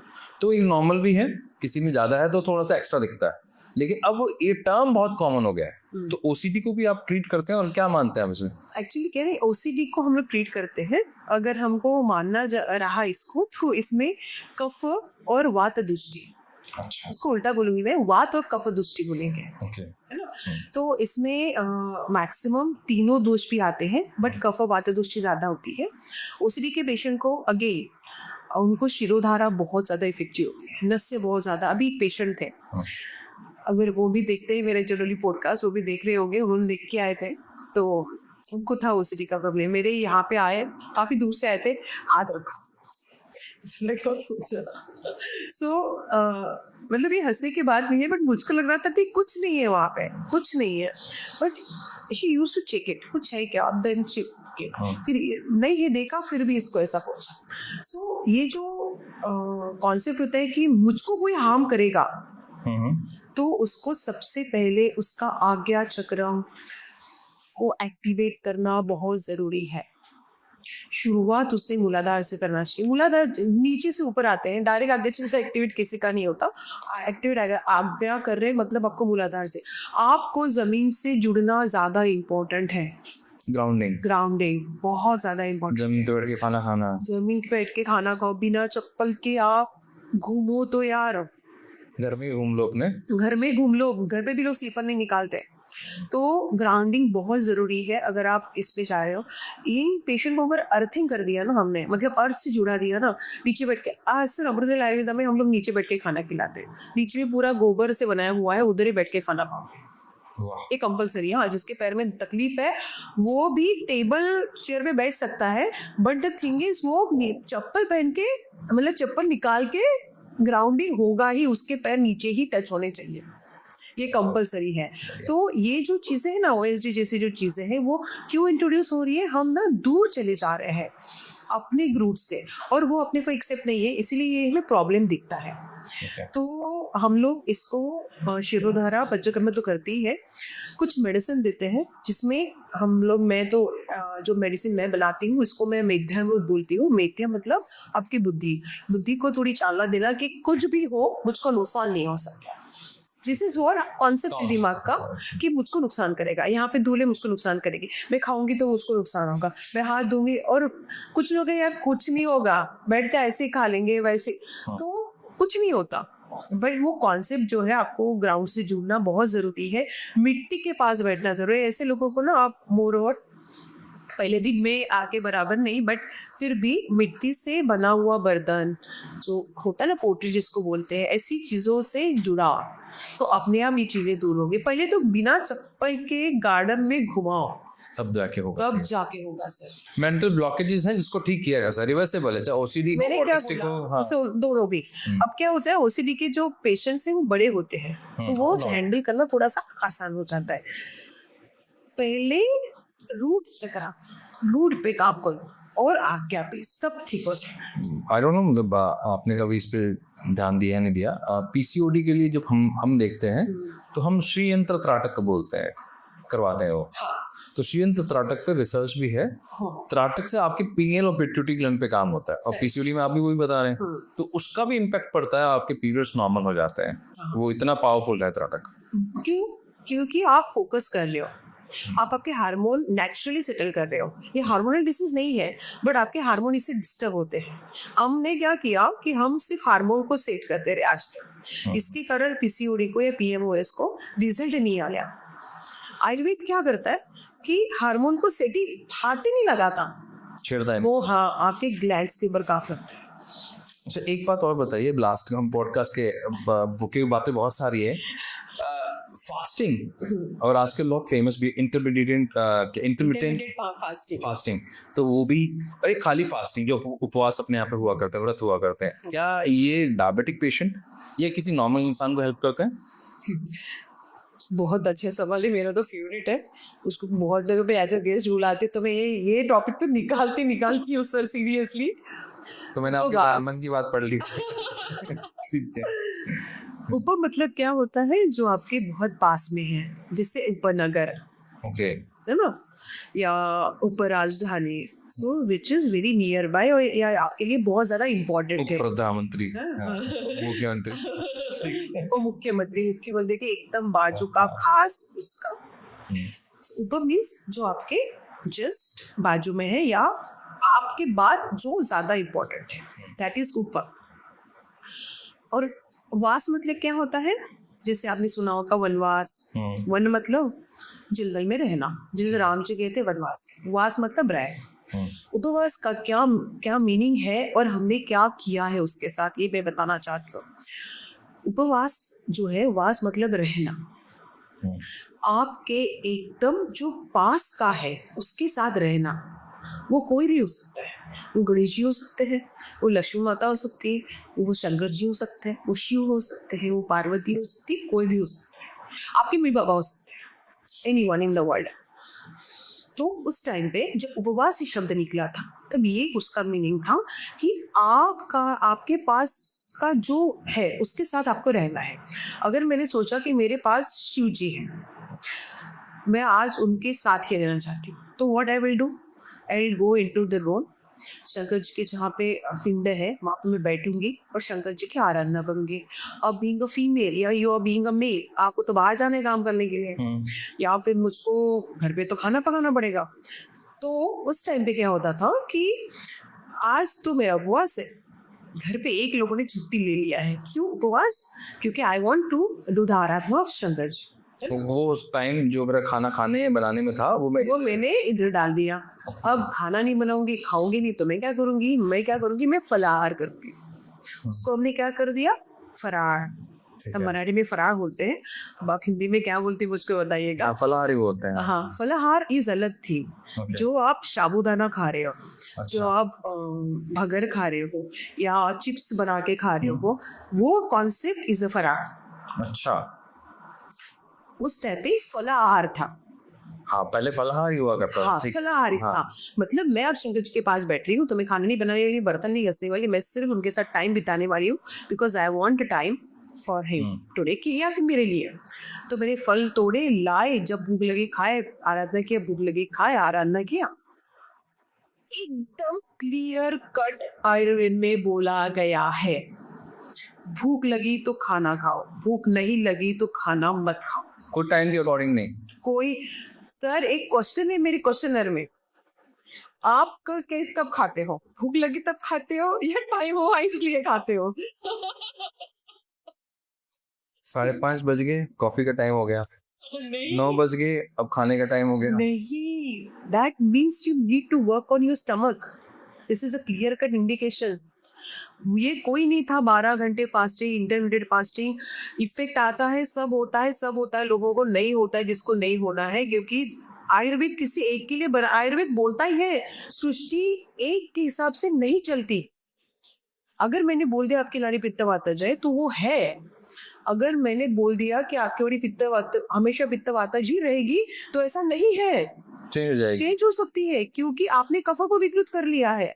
तो अभी आपकी नाड़ी भली बात पित्त है, लेकिन कफ विकृति ज्यादा हो गई है, तो आपको मेडिसिन चेंज हो जाएगा, आपका रहना सहना चेंज होगा, मतलब दिनचर्या ऋतुचर्या दोनों बदल जाएगी, क्योंकि आपने नाड़ी को हैम्पर कर दिया है। अंडरस्टैंड? तो ये कोई भी कॉमन चीज नहीं है कि हर इंसान ने 4 घंटे में खाना चाहिए, 12 घंटे में खाना चाहिए, हर 2 घंटे में खाना चाहिए। ऐसा कोई सोल्यूशन नहीं है। भूख लगी तो भूखे नहीं रहना है। भूख लगने के बाद कंपलसरी ये ध्यान में रखो, चाय और कॉफी का सेवन बिल्कुल ही नहीं करना चाहिए। अगर सर मैं बोलने से कोई अपनी आदतें बदलने वाला नहीं है। अगर आप आपकी आदतें नहीं बदल पा रहे हो तो please detox your body in every 3 months, so that कि आप डिसीज के पास मत जाओ। जो भी आपको बॉडी भगवान ने दी है उसको आप अच्छे से रख पाओ। सर ये बहुत इंपॉर्टेंट है। मेरा जो डस्ट की कलर है, आप गोरे हो, मेरे पास मेरी माँ से है। फिंगर हाँ तो वही मिलता है ना सर, मुझको मेरी माँ से मिला है। तो आप फिंगर के लिए मतलब टिप्स के लिए यहाँ से कुछ है कि आपका कनेक्शन? कलर्स का नहीं। आयुर्वेद क्लियर बोलता है सर, मेरी नाड़ी के हिसाब से मुझको कलर मिला है, इसको पेंट करके अगर मैंने इसको चेंज किया तो प्रॉब्लम मुझको आएगा। आपकी नाड़ी के हिसाब से आपको कलर मिला है, डोंट चेंज इट। जो है बहुत अच्छा है, कैरी योरसेल्फ, क्योंकि वो आपकी नाड़ी है। अगर आप आपकी नाड़ी को कैरी कर पाए ना, तो दुनिया में आपको कोई डिसीज नहीं हो सकता। नई इंटरेस्टिंग चीज बताई आपने, क्या बात है। और ऐसे इसमें खाने वाली बात तो पहले पूछ लेता हूँ, ये अगर मैं शाम को 7-8 बजे के बाद अगर भूख लगती है तब खाने कोई दिक्कत नहीं, फ्रूट्स वगैरह खाने? हाँ, क्या होता है कि अगर मतलब मेरा ऐसा होता है कि मैं 5-5:30 बजे खा लेती हूँ। और हमारे यहाँ पे हर मंगलवार को एक पूजा होती है नीचे में, हम सब लोग जाते हैं, कैपिटल हाइट्स के लोग, और बहुत श्रद्धा रहती है, तो मेरा नहीं जाना होता है। पर जिस दिन मैं इवनिंग की ओपीडी नहीं गई या फिर मैं अमृत वेले ज़्यादा लेट हो गया, नहीं गई कोई भी रीज़न से, अगर मैं 8-9 बजे घर पे आ गई तो आई जनरली गो, और पता नहीं भगवान का प्रसाद करके आई हैव थोड़ा सा, मतलब मन नहीं करता, भूख नहीं रहती, बिकॉज मेरा आदत है 5-5:30 बजे वी हैव फुल डिनर। सब लोग, बच्चे नहीं, बच्चे फिर से करते एक बार, बट हम दोनों कर लेते हैं, तो we don't eat in time. तो ऐसे टाइम पे अगर कर लिया ना तो प्रसाद समझते खाना है, थोड़ा सा खाना है, थोड़ा खाना हाँ इम्पोर्टेंट है, वो ज्यादा इम्पोर्टेंट है ना। तो प्रसाद खाना है। अब आयुर्वेद में भी एक चीज बोला जाता था कि जब सुबह उठते हैं ना तो राजा जैसे खाओ, दोपहर होती है ना तो प्रजा जैसे खाओ, और रात को जब इवनिंग लेट नाइट होता है, लेट नाइट भी नहीं बोलेंगे, इवनिंग होता है ना, तो भिखारी जैसे खाओ। इतना सिंपल लैंग्वेज में समझाया गया है ना अपने शास्त्रों में, अगर उसको भी हम लोग फॉलो कर देना तो कुछ भी देखने की जरूरत नहीं है। क्या गाजर काकड़ी यही खाओ रात को, मतलब कुकुम्बर जो है थोड़ा सा खाओ, जो खाना नहीं मिला ऐसे खा लो। तो फिर ने प्रजा जैसा खाओ कि जितना मिल रहा है उतना खाओ। और हमारे कॉन्सेप्ट अलग चलता है, हम सुबह में भिखारी जैसा खाते हैं, रात को पार्टी करते हैं, फिर हाँ कितना पिज्जा रात को मंगाते हैं, कितना खाते रात को। मैं तो बोलूँ ना सर, मेरे हिसाब से जैसे आपने पार्टी की बात की, नहीं मानेंगे लोग ना, नहीं अपनी पार्टी छोड़ेंगे, हम डिटॉक्स कर लो यार। Why you are waiting to disease to come to your place? Knock करेगा और फिर दौड़ोगे, फिर ये टेस्ट वो टेस्ट है, इसमें भी कुछ नहीं। कितने पेशेंट हैं, आप भी अगर कोरिलेट कर पा रहे होंगे, इतने पेशेंट्स हैं जिनकी सब रिपोर्ट्स नॉर्मल है, लेकिन बॉडी में पेन है, स्ट्रेस है, हार्मोन लेवल डिस्टर्ब है, पीरियड नहीं आ रहे, everything is normal. Last question मेरा इस पॉडकास्ट से संबंधित, बाकी आपके जितने भी क्वेश्चंस आप पूछ लेना, हम मैम को फिर दोबारा बुलाएंगे। क्या ऐसा मैं करूं पूरी दिनचर्या में जिससे मेरी नाड़ी डिस्टर्ब ही ना हो? सबसे इजी सिंपल, सबने फॉलो करना है ये चीज़, ये सबके लिए कॉमन है। रात को किसी भी हालत में 11 बजे के पहले सो जाना है। 11 बजे आपका लीवर बहुत ज़्यादा एक्टिवेट होता है, डाइजेस्टिव सिस्टम अच्छी रहती है, इसीलिए आपको 11 बजे गहन नींद में होना ज़रूरी है। दूसरी इंपॉर्टेंट बात, सुबह 5 बजे, मैक्सिमम 5 बजे उठ जाओ। अब आपकी दिनचर्या शुरू करो। उठने के बाद अगर मलमूत्र का वेग नहीं आता है, मतलब योर बॉडी नीड्स डिटॉक्सिफिकेशन। मलमूत्र होना मतलब आपकी बॉडी रात भर अपने आप डिटॉक्स होना, ये होता है। उसके बाद उठने के बाद अगर आप 5 बजे उठते हो तो 7 बजे तक पेट में कुछ ना कुछ जाना चाहिए। कुछ ना कुछ का मतलब ये बिल्कुल नहीं है चाय और बिस्किट जाना चाहिए। It means you have to have fruits खा लो, कुछ भी ऐसी चीज़ खा लो जो थोड़ी सी हेवी होगी, क्योंकि रात भर आपका पेट भूखा रहता है और सुबह उनको कुछ तो चाहिए, और आप एसिड डालोगे तो प्रॉब्लम होगा। उसके बाद आपको लेना है आपका लंच। लंच कितने बजे लोगे? 9 बजे। पूरा भर पेट खाना। सुबह 9 बजे लंच? हाँ, ये होता था, निहारी बोलते थे उसको। हाँ, निहारी, ठीक है। हाँ, तो दैट इज शुड बी, तो मैं 9 तो भी बोलती थी, वो तो सुबह 7 बजे होनी चाहिए। अगर you are able to cook your food at 7 o'clock, हमारे घर पे 8, 8:30 बजे we have our lunch. Lunch कर ले सब हम लोग। पूरा खाना खा के निकलते हैं घर से बाहर। 9 बजे अगर मैं जाऊँ, या फिर मैं अगर अमृत ले भी जाऊँ ना, तो सुबह आई भी है भरपेट पूरा खाना। हम लोग वहाँ पे जाके ब्रेकफास्ट नहीं करते, हम उनको बोलते खाना परोस दो। हम घर से तो खाना खा के निकलते हैं, बट कभी कभी 6 बजे निकल जाते हैं, वहाँ पे अर्ली मॉर्निंग निकल जाते हैं। आई सरप्राइज विजिट देती हूँ मैं मेरे पेशेंट्स को, अच्छा लगता है मुझको। तो एक्चुअली दिन भर में टाइम नहीं मिलता, इसलिए अर्ली मॉर्निंग चली जाती हूँ उनसे मिलने। तो the thing is we have a lunch in the morning, फिर डायरेक्ट मुझको बीच में भूख नहीं लगती, या फिर भी बॉडी ऐसी हो गई है आप 9 बजे खा लो, अगर फिर आपको भूख लगती तो 2-3 बजे फिर से खा सकते हो, और फिर 5-6 मैक्सिमम 7 o'clock तक आपका डिनर फिनिश कर दो। बीच में अगर भूख लगती है तो you can have it, but time हुआ है अगर इसकी वजह से आपको खाना पड़ रहा है, दैट मीन्स योर बॉडी की डिटॉक्सिफिकेशन। सब बीमारी की जड़ है वो आपका पेट है। अगर आपका पेट अच्छा रहा तो आपको कोई डिसीज नहीं हो सकता, लेकिन वो पेट अच्छा रहना ये आपकी जिम्मेदारी है। अच्छा, आप लोग चाय कॉफी कितने खिलाफ क्यों हो? मैं नहीं हूँ खिलाफ। आप करो चाय मत पियो, कॉफी मत पियो, या सुबह मत पियो उसे। हाँ, मैंने कहा खाली पेट मत पियो, पिलाओ ना sir coffee, I am coming with you, I don't mind. बहुत बढ़िया। नहीं, of course I can change my lifestyle, but I can take care of my health. Both way I can do it, right? अभी मैं यहाँ से airport जाऊंगी, what I will have, आप बताओ मुझको? दाल चावल सब्जी रोटी बिल्कुल पौष्टिक खाना, सात्विक खाना मिलेगा क्या? नहीं। सैंडविच खाया, अभी भी ऐसे पिज्जा बर्गर कुछ तो भी यही। चार लोग भी खाते हो ऐसा? Of course. अब पूछना मत क्या क्या खाते हो। बट ऑफ कोर्स हमें भी खाना है सर, हमें भी मन होता है, फिर detox for body on regular basis. और कभी कभी तो मन तो बात की बात है, अब तो हम वो फेज से बाहर निकल गए हैं कि इच्छा होती है इसलिए खाते हैं, अब तो मजबूरी होती है इसलिए खाते हैं, क्योंकि अवेलेबिलिटी। अगर आज घर पे जाके 8 बजे पता चल गया कि बाई नहीं आई, और हाँ क्या ऑप्शन है, मतलब मैं बाहर हूँ और पता चल गया कि भाई नहीं है, तो आई कॉल माय मॉम कि मम्मा बच्चों के लिए कुछ भेज दें, क्योंकि मैं उतने टाइम पे घर पे नहीं पहुंचती, तो she make a tiffin and send for the kids. अब मैं ये सोचती हूँ तो मैं तो बाहर पानी पूरी खा लूंगी ना, तुम बच्चों के लिए भेज दो, मैं बाहर से खा के चली जाऊंगी। मेरे बच्चे स्पोर्ट्स में, हाँ वो भी आप पूछोगे कि बच्चे के लिए क्यों, मेरे बच्चे स्पोर्ट्स में हैं, बोथ आर स्केटर्स, और वो थोड़े से हेल्थ कॉन्शियस है, तो थोड़े से मतलब है ही। मेरे घर पे शक्कर नहीं आती, थोड़ा सा स्ट्रिक्ट फॉलो है, जैसे चॉकलेट्स नहीं, आइसक्रीम नहीं। अब उससे मन ही उड़ गया है, बच्चों का भी और मेरा भी, मतलब मैं बहुत ज़्यादा खाती थी इसलिए बता रही हूँ कि अब मन उड़ गया है। तो लेकिन ऐसा बहुत बार होता है, बाई नहीं है तो I don't have time to cook, तो मैं बाहर, हम लोग, मैं और अभिजीत, वी हैव आउटसाइड, कभी पानी पूरी खा ली, कभी पिज़्ज़ा खा के आ गए, कभी बाहर खाना खा के आ गए। तो ये टाल नहीं सकते ना, क्योंकि लाइफस्टाइल वैसी है। तो आ गए ना, तो 2-3 दिन ऐसा हो गया, 2-3 बार ऐसा अगर हो गया तो भी डिटॉक्स, 3 दिन का प्रॉपर डिटॉक्स हो जाता है। मैं अभी मेरा एक कॉन्फ्रेंस था, बहुत बड़ा बिजनेस का, आई वॉज इन जयपुर, तो I was there for 3-4 days, 5 days I was there, सब बाहर का खाया। आने के बाद I done detox for 3 days। Detox में फिर सब खाना पीना चेंज हो जाता होगा? कुछ नहीं होता, रूटीन चलता है, दवा खाना चलता है, सब पेशेंट चल रहे हैं, एवरीथिंग चल रहा है, खुद को 1 घंटा दे रही हूँ, बॉडी की फुल मसाज स्टीम कर रही हूँ, शिरोधारा कर रही हूँ, और बस्ती दे रही हूँ। बस्ती ले रहे हो मतलब जो भी गंदगी है, जो भी अपक्व आहार है वो निकल जाएगा, क्योंकि हम रोज ब्रेड खाते नहीं थे। ब्रेड ये गरीबों का खाना है सर।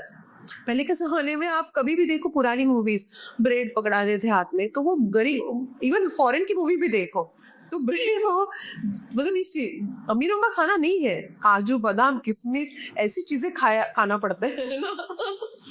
तो ऐसा होता है, तो detox for body, you will be okay, at least disease तो नहीं होगा। बहुत बढ़िया, मुझे बहुत मजा आया आपसे बात करके, और मतलब बहुत सारे मिथ्स दूर हुए, और घर पे बैठे बैठे कैसे हम अपनी बीमारियों को ठीक कर सकते हैं, and prevention is Always better than cure. तो वो आपने आज सिद्ध कर दिया। Thank you so much for coming, and specially आप नागपुर से फ्लाई करके आए, उसके लिए तहे दिल से करना है। Thank you for invitation. दिल से थैंक यू। Thank you. और आपकी एनर्जी वास्तव में, मैं ऑडियंस को बता दूं, बहुत लाइवली है, बहुत जो डॉक्टर का एक परसेप्शन है ना भाई, वैसे नहीं है। ठीक है, थैंक यू सो मच।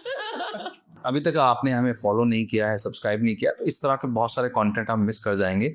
आप मैम को फॉलो कर सकते हैं उनके चैनल पर, उनके इंस्टाग्राम पर, और अगर आप नागपुर के आसपास हैं और भारत में कहीं से भी हैं, नागपुर में आप जा सकते हैं, ट्रीटमेंट ले सकते हैं, कंसल्ट कर सकते हैं। और मैम की, क्योंकि आज में इतना मौका नहीं मिला, मैम की खासियत है खाली नाड़ी परीक्षा नहीं करती, वो चेहरा देखकर भी, आवाज़ सुनकर भी परीक्षा कर लेती हैं, मतलब आपके अंदर क्या क्या क्वालिटीज़ हैं या क्या क्या डिजीज आ सकती हैं, वो आप अपना एक्सपीरियंस ले सकते हैं। हमारे साथ जुड़े रहिए, मिलते हैं आपसे नेक्स्ट एपिसोड में। जय हिंद, जय भारत।